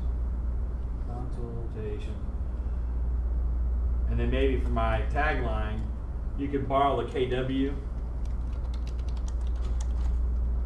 tagline of your move because your move matters, and just use that as a placeholder. My advice, if you're having trouble and struggling with these areas, is try to combine a basic call to action and then maybe borrow this value system from KW. Whoops, I hit save, but I forgot to show you something. Look what I missed. When you add a site title and a tagline, if you want it to show up, you got to make sure these check marks are checked. Display, name, and tagline. You might as well go ahead and display logo, make sure those are checked. It's amazing how many times people call me and say, I keep putting a tagline in and it won't show up, and it's because this is unchecked. So I'm going to save that and now go look at my site, and I'm going to just evaluate what my results look like and decide if I like it or not. Here it goes. So there we go. Call Scott Hardy today for a free buyer's and seller consultation because your move matters. I think this can be improved upon. First off, I think this is really long to be put up here in the top. So there's no rule that says that I have to put this in the top. I can leverage the fact that I know this is going to be smaller font and put my longer string below. Just use it for your own purposes. Do what you want with it here. Come in here and say site info. And I'm going to reciprocate these two lines. Have you ever seen this before? I wonder, this is a little tip, a free tip. Have you ever been in a situation like I'm in where I need to get this text from this field down to here, and I need to get this text up to here? It's kind of a problem. Watch, if I were to go here and grab this and cut it, all right, that's starting to get somewhere. Now, if I went in here and if I pasted over that, I would lose this string of text, right? What would happen if I were to now cut this one? I would lose the previously copied text. So watch this. This is the cool trick. Here we go. This is what I do. So from the beginning, I'll grab the first line and cut it. Then come up here and grab the second line, and while it's highlighted, I let go of the mouse, come back with the left click, and I'm continuing to left click and drag it all as one piece down to the next line, and now I can come in here and paste the previous one. You see how I reciprocated those? That'll help you get through some forms quick when you start doing that. So now I've got my longer text in the smaller font footprint, and I've got this short value proposition up here. And you know what I'm going to do? I'm going to actually say straight up, your move matters. I'm going to modify it a little bit. Your move matters. So call Scott Hardy. No, I'm just going to say call Scott Hardy for a free buyer's consultation. Buyer, seller. Look how much this is going to make a change in here. Watch. When I recycle the page, these two are going to reciprocate. It's going to look totally different.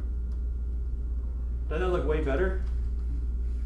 A little bit of adjustment and it looks way better. So here's the other thing. If you can't come up with an answer here today, right now, that's a good example of getting on my calendar. I'll help you come up with some thoughts. Or just don't sweat it. It'll come to you, you know. You can leave it blank for today, and when you have an idea, go ahead and put it in there. Now this next item under site info, remember we've jumped down to site info, so I'm coming down here to site info again. We left off at site title and tagline.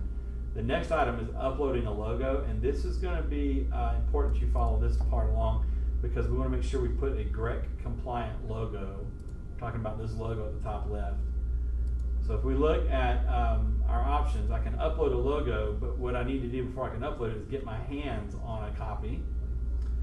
And here's the easiest way to get your hands on the logo. You can get it in multiple places, including you can go to KW and get it out of the KW website, but I like to get it from my website, rawlsgrouphelpdesk.com. So if you follow along, open up a tab and navigate to rawlsgrouphelpdesk.com. And if you scroll to the very bottom of the page, I've got these quick links here. And one of them is called MC Logos. It's the last one. There it is, the MC Logos. If you click on the MC Logos, it'll take you to this place where I've got all 6 of the Rawls Group Market Center logos, and these are the GREC compliant logos. And what's happening here is if you download, for example, Peachtree Road, if I click on it, it's now starting a download. Put it in the bottom left hand corner. It'll download a zip file. And there it is right there, a zip file. If you don't know what a zip file is, it's a collection of files that are collected in this zip folder that allows me to download them as collectively. There's inside this zip folder, when I open it, you're going to find that it's the logo repeated in about 15 to 20 different formats. Different file formats, different arrangements. And so instead of making you do 15 downloads to get them all, I zipped them up into one folder and downloaded them. So before I can use this, I've got to unzip it. On a Windows computer, I'm going to unzip the file by right-clicking, and I'm finding in the context menu an option for 7-zip. Now I have this option because somebody installed 7-zip software on the computer. If you're on Windows, you may not have 7-zip, in which case, when you right-click on that file, you may see this right here where it says extract, somewhere in this area, which you can do. I'm going to extract it using 7-zip. And if you're having trouble with the zip file, if this part right here is not making sense to you, and you're looking at this going, this makes no sense, whoops, just sit back and watch what I do with this, and know that I'll make sure today, before you leave, we get the right logo up on your website, so don't fret over zip files. But if you're familiar with zip files, you'll know that I just unzipped it. Where'd it go? There it is. And there's my contents of the folder right there. It's in RGB format, CMYK, black and white, TIFF, PNG, all these different formats. Here's how I'm going to use it. Back to my Placester site, this is where we left off, uploading a file. Now that I've downloaded that package, I'm going to go to upload file, and I'm going to find it. There it is right there. And I'm going to choose, I'm going to start with RGB, it's the most common format. I've got 3 possible logos that I'm going to try and upload. I can only do one of them. The differences between these are determined by, if I hover over the image, it'll tell me some information. The first piece of information is item type. See when I hover, it says item type JPEG. So I know this first file is a JPEG. If I come over here and hover, it says item type PNG file. Okay, so I got a PNG file. Next one over, item type, is another PNG file. Now the difference between these files here, the first difference is these two are PNG and this first one is a JPEG. The JPEG features this red KW with black lettering presented on a white solid background. The JPEG features a solid white background. The PNG files, the first one is a red KW with black lettering and is presented on a transparent background. And that's the big difference between the JPEG and the PNG. Is the JPEG has the solid background, whereas the PNG supports the transparent backgrounds. And that'll be a factor here in a second. The third option is a red KW with white lettering on a transparent background. It's a PNG. So what I'm going to do is I'm going to go in and I'm going to put in this first one here that says JPEG. And I'm going to upload that, and now I'm going to save my page, and I'm going to take a look at it. Recycle the page, let's see what we get. There's my results. There's the JPEG up on the screen, featuring the red lettering with black lettering on a white solid background. What do y'all think about that? Pretty crummy, huh? Yeah, because of the box. The box, right? The JPEG, that's characteristic of a JPEG. When you see that on somebody's website or their marketing, you know it's happened, as they used a JPEG, and it's got that box look. Looks okay on a white header. Look at this. If I went to Placester and changed my theme for a minute and put in the white header, now look. You don't know any better. Look how good it looks, right? Because it matches up white to white there. So that's good if you have a coffee mug that's a white coffee mug, or a letterhead or something like that, or a white bumper sticker. But as soon as you start putting colors in, you're going to have trouble. All right, put that back on red for a minute and recycle it. Now take a look at this. If I go back to my Placester control panel, whoops, theme, put it back on red, there we go. Go back into site info. I want to hit upload file again on this logo. And last time we did the JPEG, look at it with the PNG. If I come in here and grab the PNG with the red lettering and black lettering on a clear transparent background, now take a look at it. It should look a lot better. Recycle it. Comes up with a red banner, but look at the logo. You can't see. The square's gone, but the red's gone, right? Of course, I could go in here and change that to a gray if I wanted to. Sort of fix the image. Recycle. Here we go. Still difficult to read though. It's cleaner, but it's difficult to read. So here, continue watching what I'm doing. Don't feel like you gotta try and keep up and change this as much as I am. I'm just running through this and making you aware of how it works. Ultimately, you just want to pick the one that works for you. Check this out. If I went in here to the red KW with white lettering in the PNG file, now if I go look at it, what is it gonna do? Much more legible. That could actually work, actually. But what if I wanted the red banner? Red banner. Save that. Recycle that. Why isn't that not turning red? Theme. Red. Look up there. There it is. It's red. Recycle it. Just producing the issue. There we go. At least you can see that part really well, but we got to fix this red KW. Last example, watch this. Site info, upload the file. And this time, I've been working in the RGB folder. Watch this. This time I'm going to come up out of RGB, and I'm going to go to black and white. And what we have here is the first one is a JPEG. The next one is a PNG. Next one's a PNG. Next one's a PNG. So I got one here starting out with a white background, the rest are clear backgrounds. And I'll just jump to the chase, right? Jump to the point. This last option, which is kind of hard to see on your screen, the preview is hard to see, but it features a white KW with white lettering on a clear, transparent background.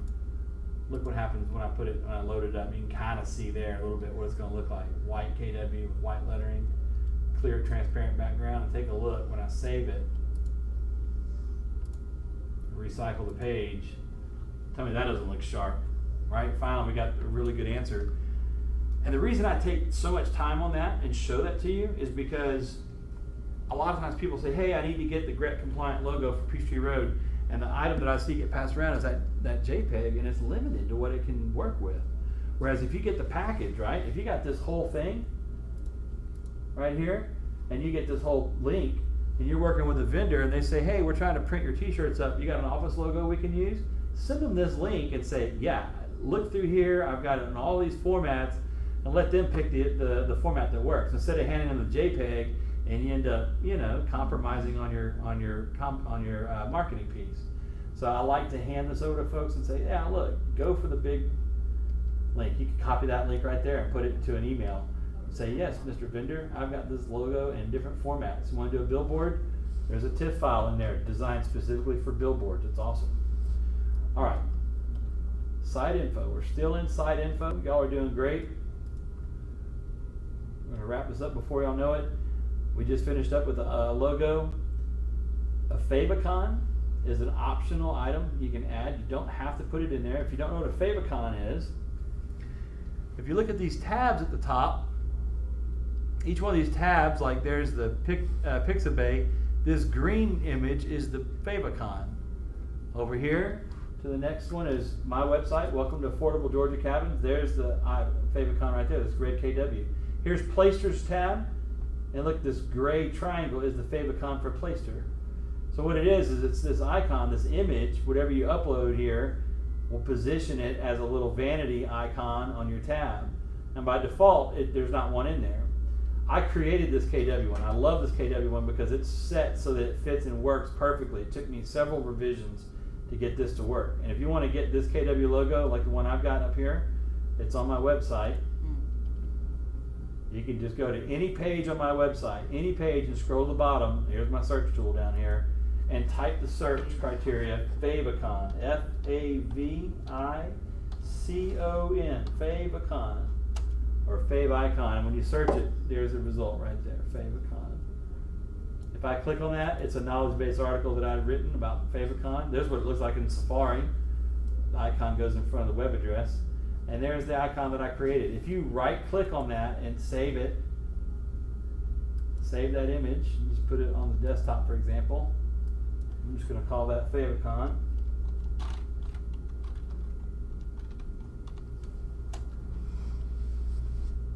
Now go upload it. Upload the file. I think I put it on my desktop. There it is right there. I'm just writing over the ones existing. Then it'll put that image up there once you save your settings. And that's still in the site info, correct? Yep, still in site info. I used to think favicons were a bit of a vanity thing, like a vanity license plate, and didn't serve much purpose. But I learned in that class I was in last year that when Google analyzes your pages, it actually looks to see if you have a favicon or not. And if you do, it'll rank you just a little bit higher than if you don't. Which, it's not going to make or break your SEO initiatives, but it is kind of nice to have that extra little, lean in your favor. Plus, it does look pretty cool. You can upload any image, by the way. One time I got bored and I uploaded my headshot in there just to see what it would do. And it loaded it up, sure enough, little bitty. And it had representation though. You could make it out that it was me. But it took me several passes to get that KW to work right. So that's why I stopped for a minute and show you where to get it. Because the first one I did, it uploaded and it was all stretched out and looked funky. So I had to play with it until I got the right one. Totally optional if you want to add the favicon or not. You don't have to. This next segment is required. Contact details. Now for contact details, we want to keep in mind some compliance. And so what I want to do is get you to put this in and then don't save it. Just hold what you got. For now, put in your name. I got Scott Hardy. Put your name. Don't put Scott Hardy. Title you can leave empty, or you can put realtor or your title, CEO, or whatever you want. For email, put the email that you prefer to be contacted on. Mine's kind of long here, but that's Affordable Georgia Cabins at rawlsgrouphelpdesk.com. Put your best email. For phone number, put your best phone number. Be your cell phone, doesn't have to be the office number. This is relatively new. They just added this display license number. To my knowledge, you do not need to check that and then display the number. If that's something you want to do, you can. Looks like you got to go to your profile though and update your profile first. You can skip that for now. And then if you have a photo or a headshot, go ahead and upload your photo. Go ahead and hit the upload file and browse your computer and find your photo.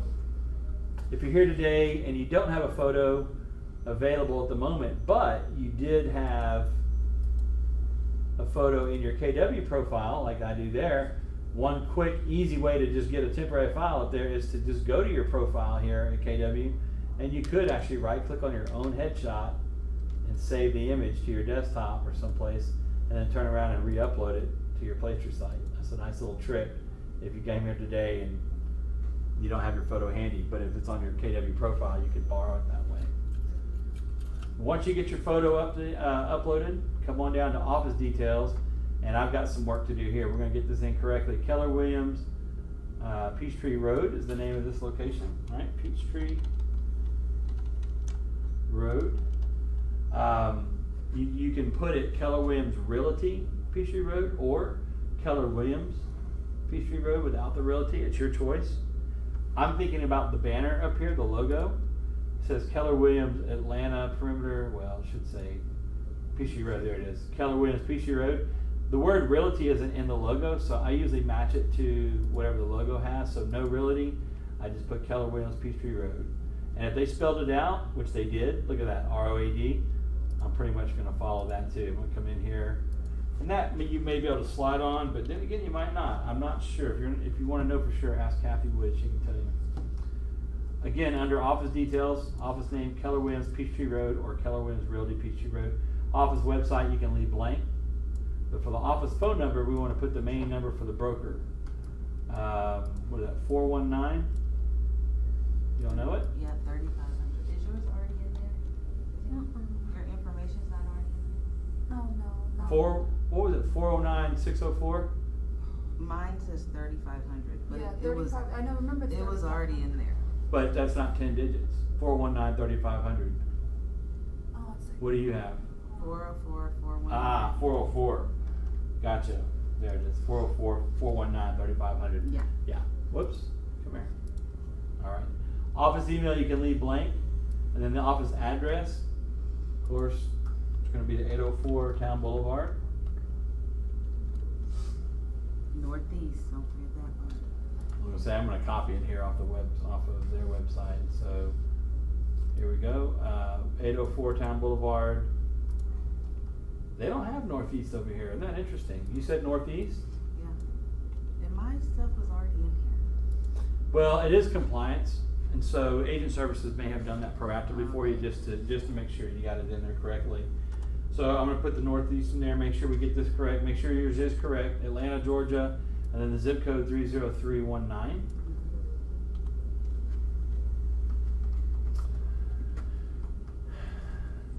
This is new. I mean, literally brand new. It just happened yesterday, or I just saw it yesterday. Site header, right here, this part. Be sure to check it. It says display office name. I wouldn't say display office address, just say display office name. So once you got this information in correctly, office name, phone, address, city, state, zip, and you choose site header, display office name, come on down and lock your choices in with the green button, save, and then look at my website. So the big deal is this. So what it does is it puts the office name below my name right there, Keller Williams Peachtree Road. So here's the deal. The compliance issue is that whenever you advertise listings, which we are, right? This website has got listings on it. There they are. Your name cannot show up more prominently than the broker's, right? You've probably heard that. It's prominence. And if we look at this page here, and if we count it up, how many times do we see Peachtree Road? One time, Peachtree Road once. We see it again right here because I checked the checkbox that says display on my header. So there it is, 2, Peachtree Road 2. And if I keep coming down here, 3. It's got Peachtree Road written 3 times. Now if I go look at my name, how many times have I got my name? Scott Hardy once, Scott Hardy twice, Scott Hardy 3 times. It's 3 and 3. To be honest with you, I don't feel good about that. Here's over here to the left, it says Keller Williams. And that doesn't help us at all. That's the national brand, so that's not gonna help us with GREC compliance. And so this is interesting, and like I said, this is brand new. That choice right here, it didn't exist last week. Look at the choice here. Site info, and the choice is to include the office name. And I gotta tell you, I'm gonna backtrack on this right now. And I'm gonna say for us, let's don't check that. Let's uncheck that. And I'm gonna show you the old way that we used to do this, because we've got agents getting $500 fines by GREC for missing this, because somebody's called in because they had the agent's name one more time more than the broker's name. And I wanna make sure your name is not showing up equal to the broker. I wanna make sure the broker has more than you do. So here's how the old way. This way we used to do it. Uncheck the display office name like it doesn't exist. And come up to where it says contact details and find where it says your name. And instead of just writing your name, like I put Scott Hardy, just do this with me. After your last name, so Scott Hardy, put in this little command, open bracket, BR, close bracket. That's an HTML command. Open bracket. Yep, so open bracket, then BR and a close bracket. BR. And then a space after that command, and then write the broker's name. Keller Williams Realty. Keller Williams, Peachtree Road. And I got a misspell, missed an I think in Williams. Here we go. So Peachtree that Road. matters, because I forgot to change Keller Williams Realty earlier. Oh, is that right? But I changed it now, so. So what that means, to say Scott Hardy, open bracket, BR, close bracket, then Keller Williams Realty, or Keller Williams Peachtree Road, the open bracket, BR, close bracket is an HTML command that means break return. The BR means break return, and it translates to say that it's telling the website, put Scott Hardy on the page, and then do a break return. Everything after the BR gets put on the next line, like a typewriter break return, right? And the thing about HTML is the command won't show up on the screen, so the users won't see it. So all of a sudden it'll nest this underneath. So what this does is every place where my name shows up, Keller Williams Peachtree Road will also show up on the next line. Look at the results. I'm gonna save that. And let's look at that again. I'm gonna recycle the page this time. There we go. And see, look what it did. It made it a little bit different here. There's my name with Peachtree Road. So look, let's count it up now. Keller Williams Peachtree Road, the logo counts as 1. And here it is again, second time because of the BR command, that's 2. This time it's featured here as well, 3. Now it's here, 4. And again, 5 times.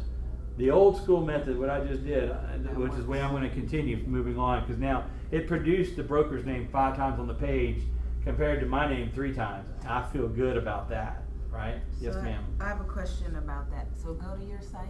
Okay, Oh, you're on your site. I am. So where you have your move matters, I just have my name. Okay, and you're wondering if that counts? Because you have call Scott Hardy underneath it. I do. Does that count? My understanding is that that is content, not like branding, Okay. right? Even though they call that your brand area and stuff, you're actually, that's Placester's use of the word branding. But from my understanding, Greg looks at that and it's context.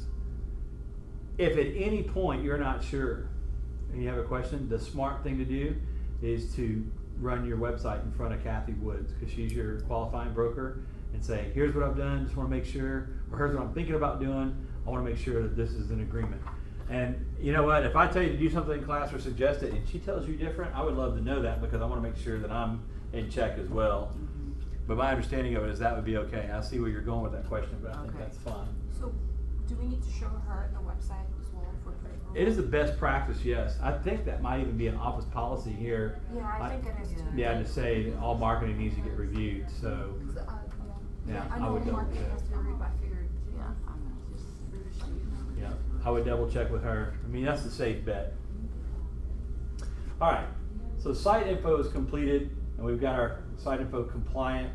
If you got stuck on any of that, especially the unzipping of logos and stuff, get with me. I'll make sure today you leave with your logos correct.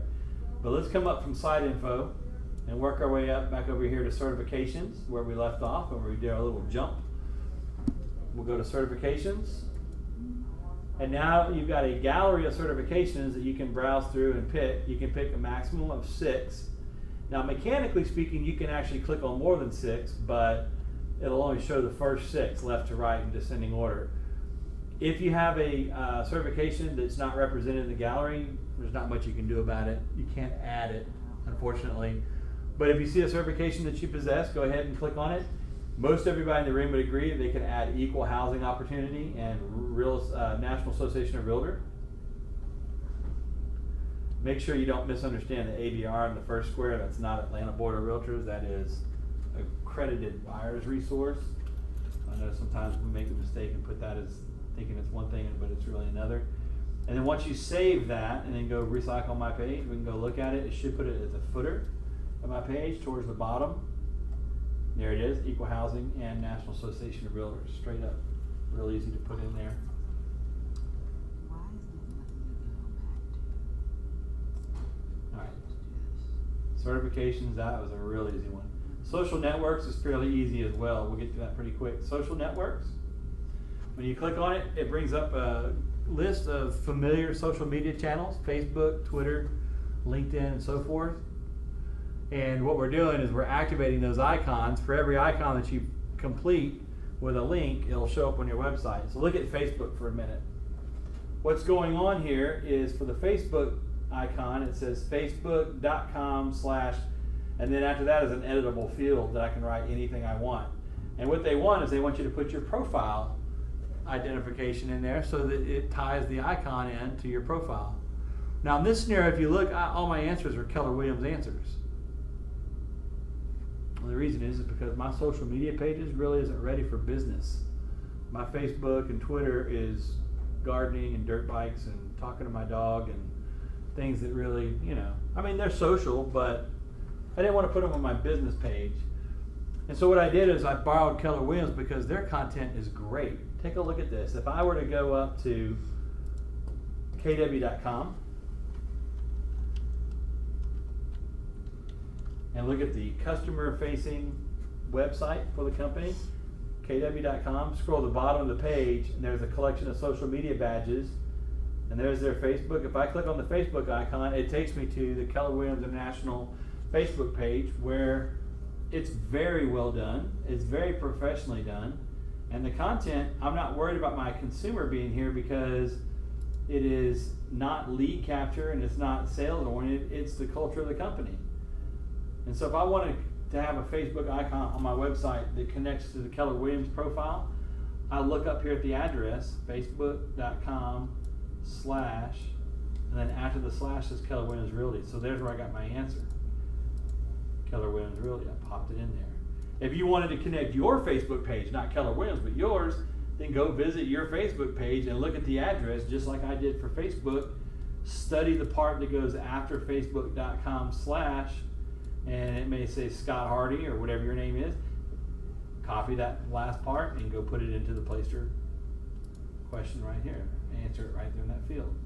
Twitter works the same way. For twitter.com, I went and I visited the Twitter. There is a Twitter badge. I clicked on it. Twitter.com/KWRI is Keller Williams International. If I put in S. Hardy, there's my Twitter page. I wasn't ready to put that up. So I wanted something more business.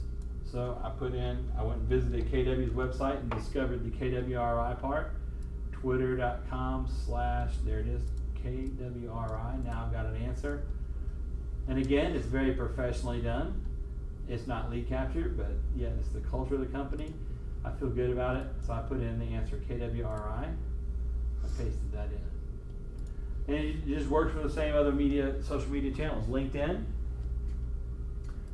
Again, I went and visited LinkedIn.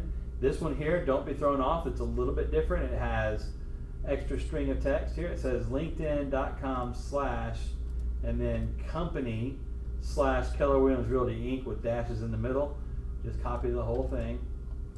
After after the .com slash, there's the .com slash, get it from after the slash. Company, it's okay that there's another slash, get that whole string of text.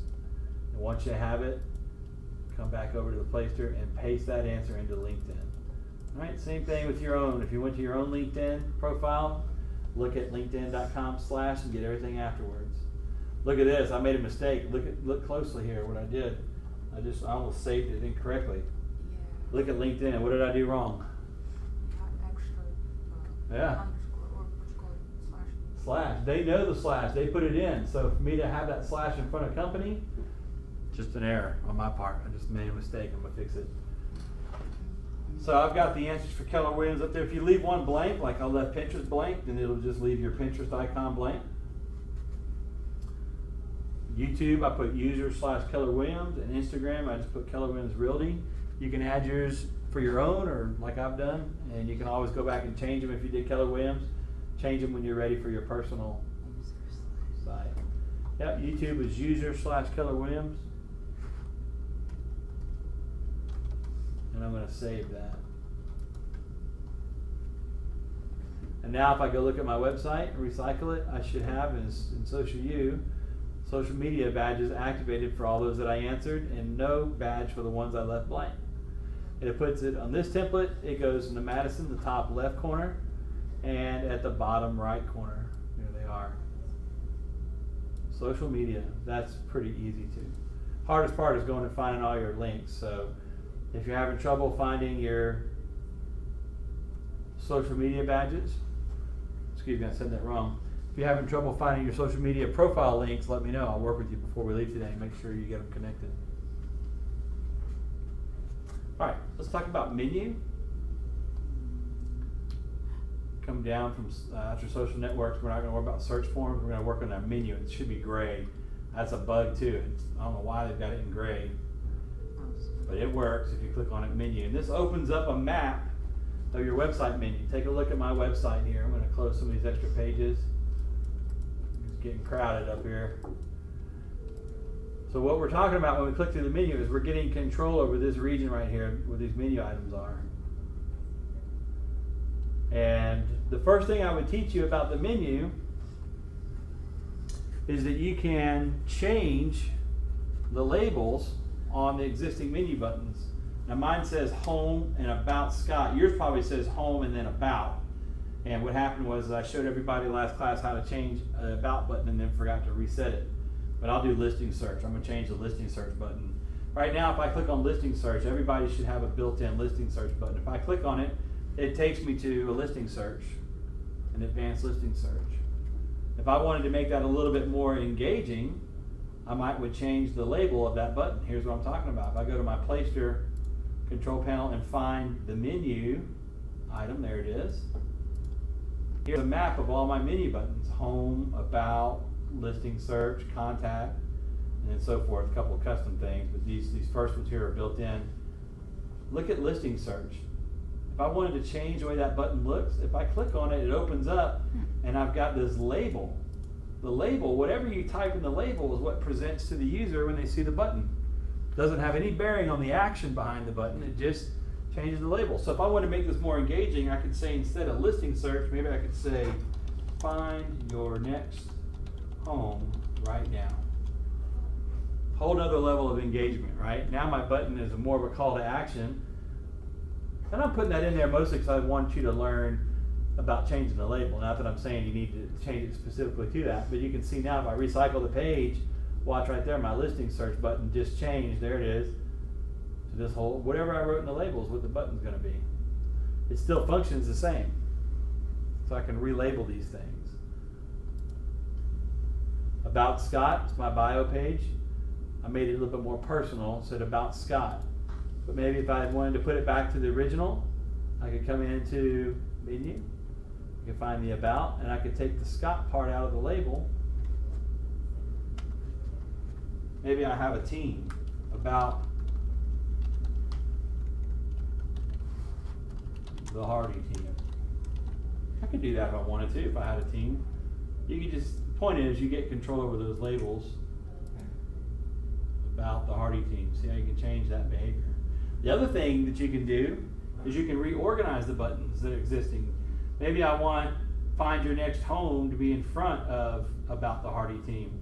Well, I could come over here, back to menu. Notice right now my mouse pointer is an arrow, but if I hover over these objects, it turns into a plus sign or a directional, meaning I can reorganize these, I can move them. So here's the listing search, and here's the About the Hardy Team, right? The label. And if I wanted to reorganize these, if I wanted to reorganize the position of these two buttons, here's how I could do it. I could come over here, and when my pointer turns to a directional, I could left click and hold, and while continuing to hold, I can now drag into a new order. Sounds like an 80s band, right? New order. I don't know if y'all know that. So I recycle the page. Watch, here we go. About the Hardy Team and Your Next Home, they both just swapped places. So you can reorganize the menu. You can relabel it and you can reorganize it. What if you want to add something to your menu? That's what everybody wants to do. Everybody wants to add stuff to it. We're going to do a couple exercises to add. First thing we're going to do is add the mobile property search app. Here's how we do it. Y'all with me? Yes. Okay, very good. Just checking on you. Y'all doing great. Y'all get so quiet. I forgot what we just did. We're listening. Where or what we Menu. just did? Your It menu. was under The menu. menu. Menu. That's it. Okay. I know I'm getting tired too. I don't know why. I'm usually good to go, but I'm burning out today. Okay, so I'm under menu, and what we're going to do is the goal here of this exercise is we're going to add a new button on our menu called, something about downloading our mobile app. So to get that ball rolling, I'm going to have to use my menu setup, go all the way to the bottom where there's an add tool. Don't click add yet, but go find the add button. And to the left of the add button is this combo box that I can open up. And it gives me a choice of adding or what I can add to my website. Now my choices look different than your choices because I've played with my website, I've created custom pages, and I've got different things that could be added. But what we both have in common is at the bottom of this list, the last item is custom URL, and that's what you want. So choose custom URL, and when you see custom URL is loaded up in this field, now you're ready to hit add. So here we go, I'm gonna hit add, and I have a new form, a 3-field form I gotta fill out. Label, URL, and tooltip. So the first item in this new button that I'm creating is the label. You know what that is. Whatever you type for the label is what the button face is gonna be. And so now we're creating a button that when you click on it, downloads the mobile app. So we want the label to suggest that so people know what it does, right? So a good example would be maybe for the label, something like free mobile search app. If I type that, that's what the button would say. It's kind of long. Some people might like it. Some people like things shorter. I like this, free mobile app. Maybe you could put mobile download, free mobile download, mobile search app, whatever you want. You can always go back and relabel it. But the key is you want to tie it into the action behind the button, right? Click for a big surprise. That doesn't work, right? But click for, I wouldn't say click in a label button, but free mobile app is good. The next item is the URL. What's the URL? The URL is the link. It's the actual link that we're going to use to download the app. Now here's the thing about the app that makes the app tricky. The app is powered as an IDX search. And you know what an IDX search is. We've already talked about that, right? When you have the app and you do a property search on the app and you see results, it takes away the listing agent contact info and puts your info in there. Now, if there's 180,000 plus agents out there, all with the mobile app, how in the world does the app know to put my contact information instead of yours? It's in the URL. It's in the URL. Everybody has a serial number. You're the first person who's ever just spoken up and gotten that right, by the way. That's awesome. Nice. I mean, in years, that's the first time that's ever happened. I really appreciate that. That made my day. So, everybody's given a serial number, and the serial number is incorporated in the link. That's right. So the trick now is to figure out what your serial number is, or more specifically, what your link with the serial number is. And I have a tool to use at Rawls Group Help Desk that'll make that a lot easier. So open up a web page if you need to. Navigate to rawlsgrouphelpdesk.com. And when you get there, find the section at the very top called New Agents. New Agents. And then hover over New Agents. And I've got different steps for new agents. Find step number 5 called Mobile App. There's right there. Step. This is rawlsgrouphelpdesk.com. Go to New Agents, hover over New Agents, and then in the menu, click on Step 5, Mobile App under New Agents. New Agents, Step 5, and that'll bring this page up. And if you're not familiar with the mobile app, this is just a page I wrote, put together some information I copied and pasted really about the mobile app, and it's a good overview.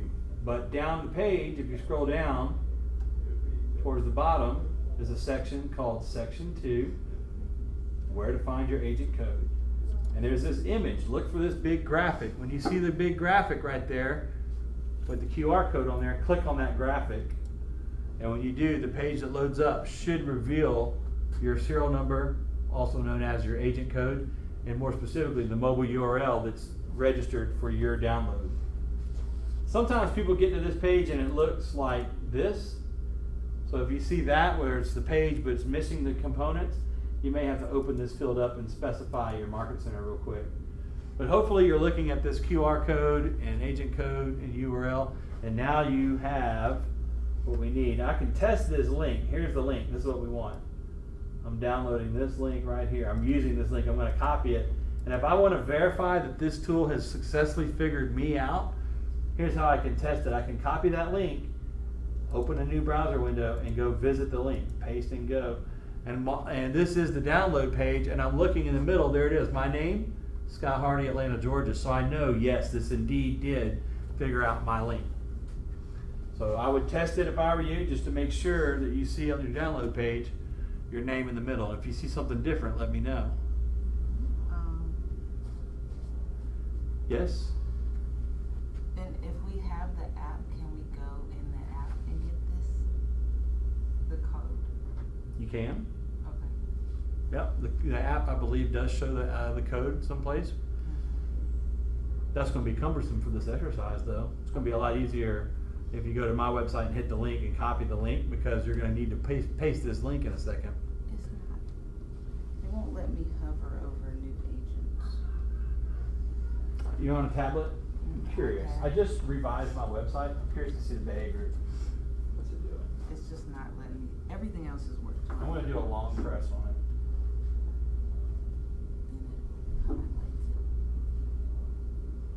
Oh, look what it. Oh, no, what did it do? Let's see.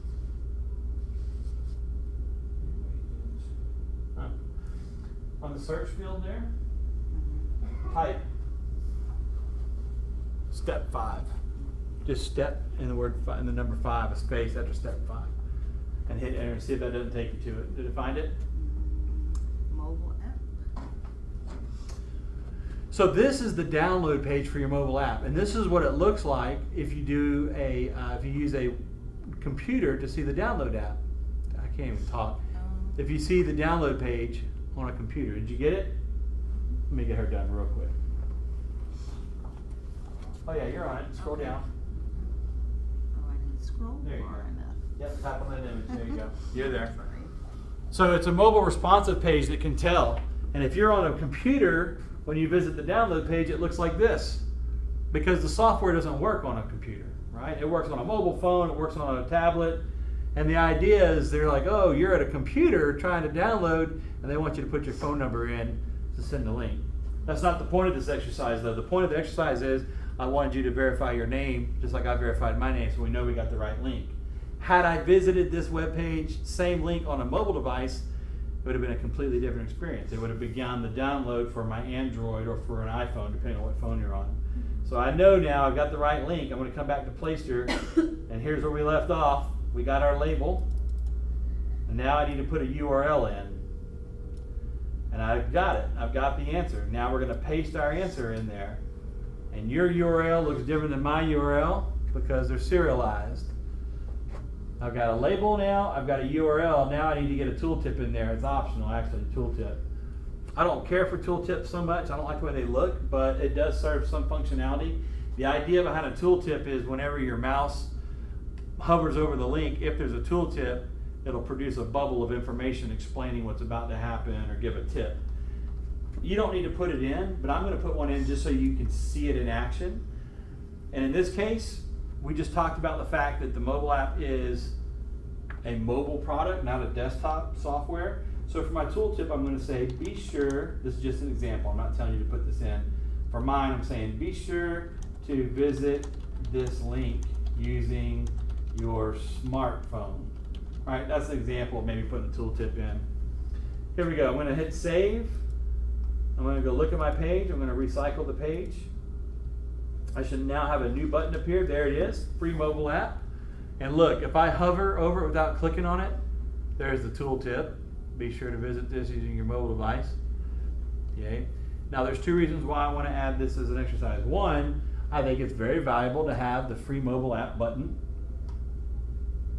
or the download your mobile app button on your website, right? It makes things easier to find your product.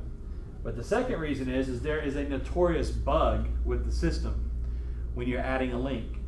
And sometimes it doesn't work. When you add a link, you click on it, nothing happens. And usually when I show this example, about half the room experiences it. And this is not just for the mobile app. This is any link you add to the browser, you may be subject to this bug. And here it is. Let's see if I got the bug or not. If I click on free mobile app, let's see what happens. All right, look at that. Nothing happened for me. It just reloaded my page. It's not downloading it. See that? Did it work for anybody? Mm-hmm. It worked for you? Mm-hmm. Of course it worked for you. I'm on to you. Tracy, how'd you do? Did it work? It's loading. So you're on a mobile device. It'll start down. If it worked, you're going to be downloading the app because you're on a tablet and the tablet can run the software. Look for a minute at my screen though and see what happened on mine because I want you to learn this. Look, if I click on mine, nothing happens. Just reloads the page. If I go back to my control panel, take a look. Menu. Free mobile app. Tell me when you see the problem. The URL. Oh, the link is not there. Yeah, that's the bug. You saw me paste it in there, right? But it disappeared. Here's the fix. I'm going to paste it back. And to make sure that those links stay in, the fix is, the workaround is to delete the last character and retype it, right? So the last character in mine is the number 1. I'm going to delete that 1 and retype it. If it was a letter, I would retype the letter and I would maintain cap sensitivity if it was a capital letter. So I deleted the last character and I saved it. Now let's go look. If I recycle the page and click on it, now it works. How do I know if it works? Tap on it. I did and it took me back. Wait, let me do it again. Let me just tap on it again. Yeah, see what happens. Did it recycle your page, reload your page? So then you got the bug. I gotta do the it. bug. So you need to go back. Okay. Yep, and just delete the last character. Okay. Very good. We're learning stuff. I'll let you fix that real quick. Mm-hmm. And meanwhile, we're going to add one more button here. Next to our free mobile app, we're going to add a link for this month in real estate. I'm going to let you catch up though. Did you get? Let me know when you got it fixed. So you're going to repaste it and this time delete the last character and retype it. I noticed that happens a lot if I paste something but Yeah. I copied it with a space at the end. Oh yeah? So like the link wouldn't it wouldn't recognize it. So I typically just go back to the beginning of the link and that's how Get it cleanly? Yeah, because Paste it that clean. happened way back in the day, like when MySpace was a thing. Mm-hmm. And if you remember, you could like upload the little playlist into it, and Yeah. that's what it used to glitch a lot like that. And Yeah. I was wondering if it's something to do like with just like pasting the link. With the Placester, it seems like every time I say it happens in class, I say, hey, it usually hits half the room and the other half it doesn't. And what it's going on is if you just paste it and leave it as is, whether there's a blank space or not, if you just paste it, you get the bug. What I think is going on in the room is if you copy it from the e-agency site and paste it, it does put a space in there, and I think people are instinctively deleting the last space. It's that interaction that makes it hold. But rather than try to explain it that way, I tell people, hey, just delete the last character and retype it. I used to tell people, hey, you got to type this thing in raw, the whole thing. Oh, and I hated that because it's such an invitation for problems. Oh, yeah. And then in the back of the room, this one girl raised her hand one day and she goes, you know what? If you just delete the last character and retype it, it holds. And I was like, oh my gosh, that's perfect. So that became my advice. That's But good yeah, to it's a know. glitch. Did you get it fixed? Clicking now. It's still doing it. Hold up. Let's go to the next example. Oh wait, there it goes. Is it downloading? Oh, don't worry about it. What if I already have it on my? We'll come back to that. Let's wrap up this Already have it. second example here, and we'll sort yours out in just a minute because we Gotcha. have a really good chance of ending this thing right on time, Okay. which is always my goal. All right, so we're gonna next example here. I'm gonna add this month in real estate. Now here's how we're gonna do it. Similar to before, we're gonna go to Placester and we're gonna go to our menu, and we're gonna add. Before we add down here at the menu, I'm gonna pull this combo box open and I'm gonna look for custom URL. And there it is. I'm gonna add it. Now, I've got the same questions, label, URL, and the tooltip. So what happens? When you hit this button, it's gonna show a video that updates each month that covers national real estate trends, produced by Keller Williams. So for the button face, I could type this month in real estate, but that would be a really long button, you know? So it's always interesting to see what people come up with here because I want to get something good and short, but it's got to do justice. The best one I've heard so far is something like this. Either video update, which I love because it's short. It has the word video, which people love, Google loves. It has the word update, which people love and Google loves. That's a pretty good button face. The only other change I would possibly do for me personally, is maybe say KW video update. That's pretty good. Maybe I could do that. That keeps things short and sweet, and it keeps it branded to Keller Williams a little bit. If you come up with something, go for it. Type it in. You could type this month in real estate, and it'd be a long button, but it will work mechanically. You could do it. Physically, you could do it. So I'll let you work on your label. I'm going with KW video update this time. For the URL. Unlike last time, we had a bit of a challenge. Everybody had to figure out their custom address. We're going to use a common link. We're all going to use the same answer, and here's where you get it. Back to rawlsgrouphelpdesk.com, and we want to use my search tool. You can get it at the bottom. Every page has my search tool. My landing page has it at the top too. I'm working on my website. I've been making some changes lately. I'm not sure what I'm going to do with this template, but I do know that I put the search at the bottom on every footer just to make sure every page has it. And here's a code that you can put in the search field that will give you access to this month in real estate, but not just the video, it's the particular link that automatically updates each month by itself. So that's what makes this special. The code is TMIRE. It stands for this month in real estate. I'm not very cryptic really when it comes to all this stuff. TMIRE, pretty easy. Once you get that in, hit enter or hit the search glass, and it should take you to a search result that features a single link for TMIRE. And all this is, when I click through it, all it is just a knowledge base article that I had started. This one never got published, really. Sometimes that happens. You put the work in and you just never can get happy with it. But the one thing I really loved about this article is right here, the link is written. This is the link we need, and it's a dead link. Look, if you click on it, it doesn't go anywhere, which makes it very easy to copy. That was the idea. So I made it big and easy to find, and I made it so it won't click, so that you can easily copy this. So I'm going to copy this, and I'm paying attention, trying not to get any blanks in front. I'm just going to copy that as clean as I can. Now that's the link that all of us are going to use. Now I have an answer for where we left off at Placester. Go back to Placester. And for the URL, I'm going to go ahead and I'm going to paste in that answer. And what am I going to do? Delete and Delete the last character and retype it. In this case, we all have the same link. It's a capital R, so I'm going to delete the last letter, capital R. And I'm going to retype it. And I'm not even going to put a tooltip. Well, I will put a tooltip just for consistency.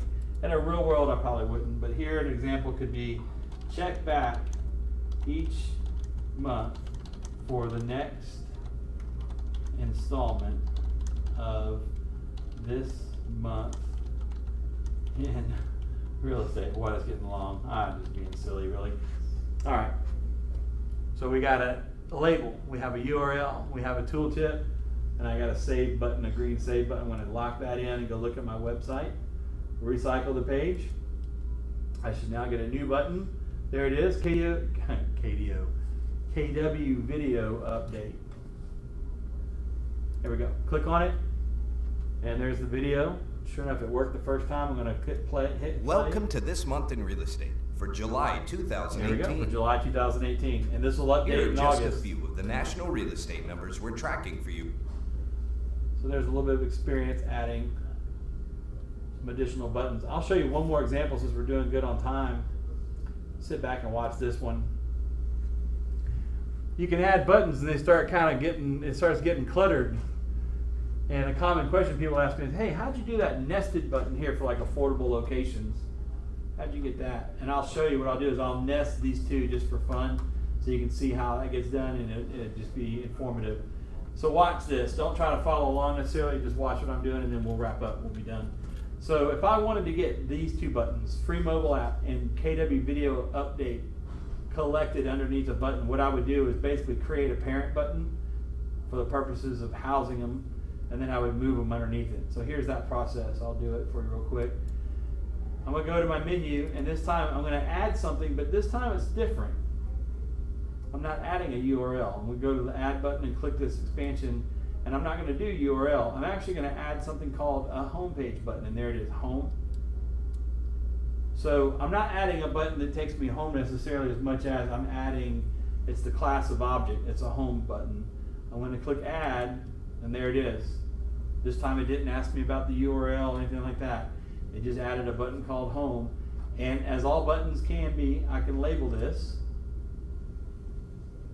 And if you think about what I'm doing here, is I'm creating a parent button that I plan to put those other two buttons underneath. So I need to label it with something in common that represents those two things. And in the past, I've thought about this example, and I thought, you know what makes sense is I'm just going to call this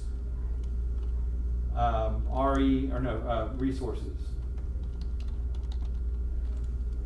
because that's what these are, right? The mobile app and the video. Now, in a real world scenario, I probably would leave my download mobile app up in the top level of the menu because that's a really valuable target. But in this example, I'm just needing something to nest, so I'm going to say resources, and I'm going to save that button. Now, if I went and looked at my progress, look what I've done so far.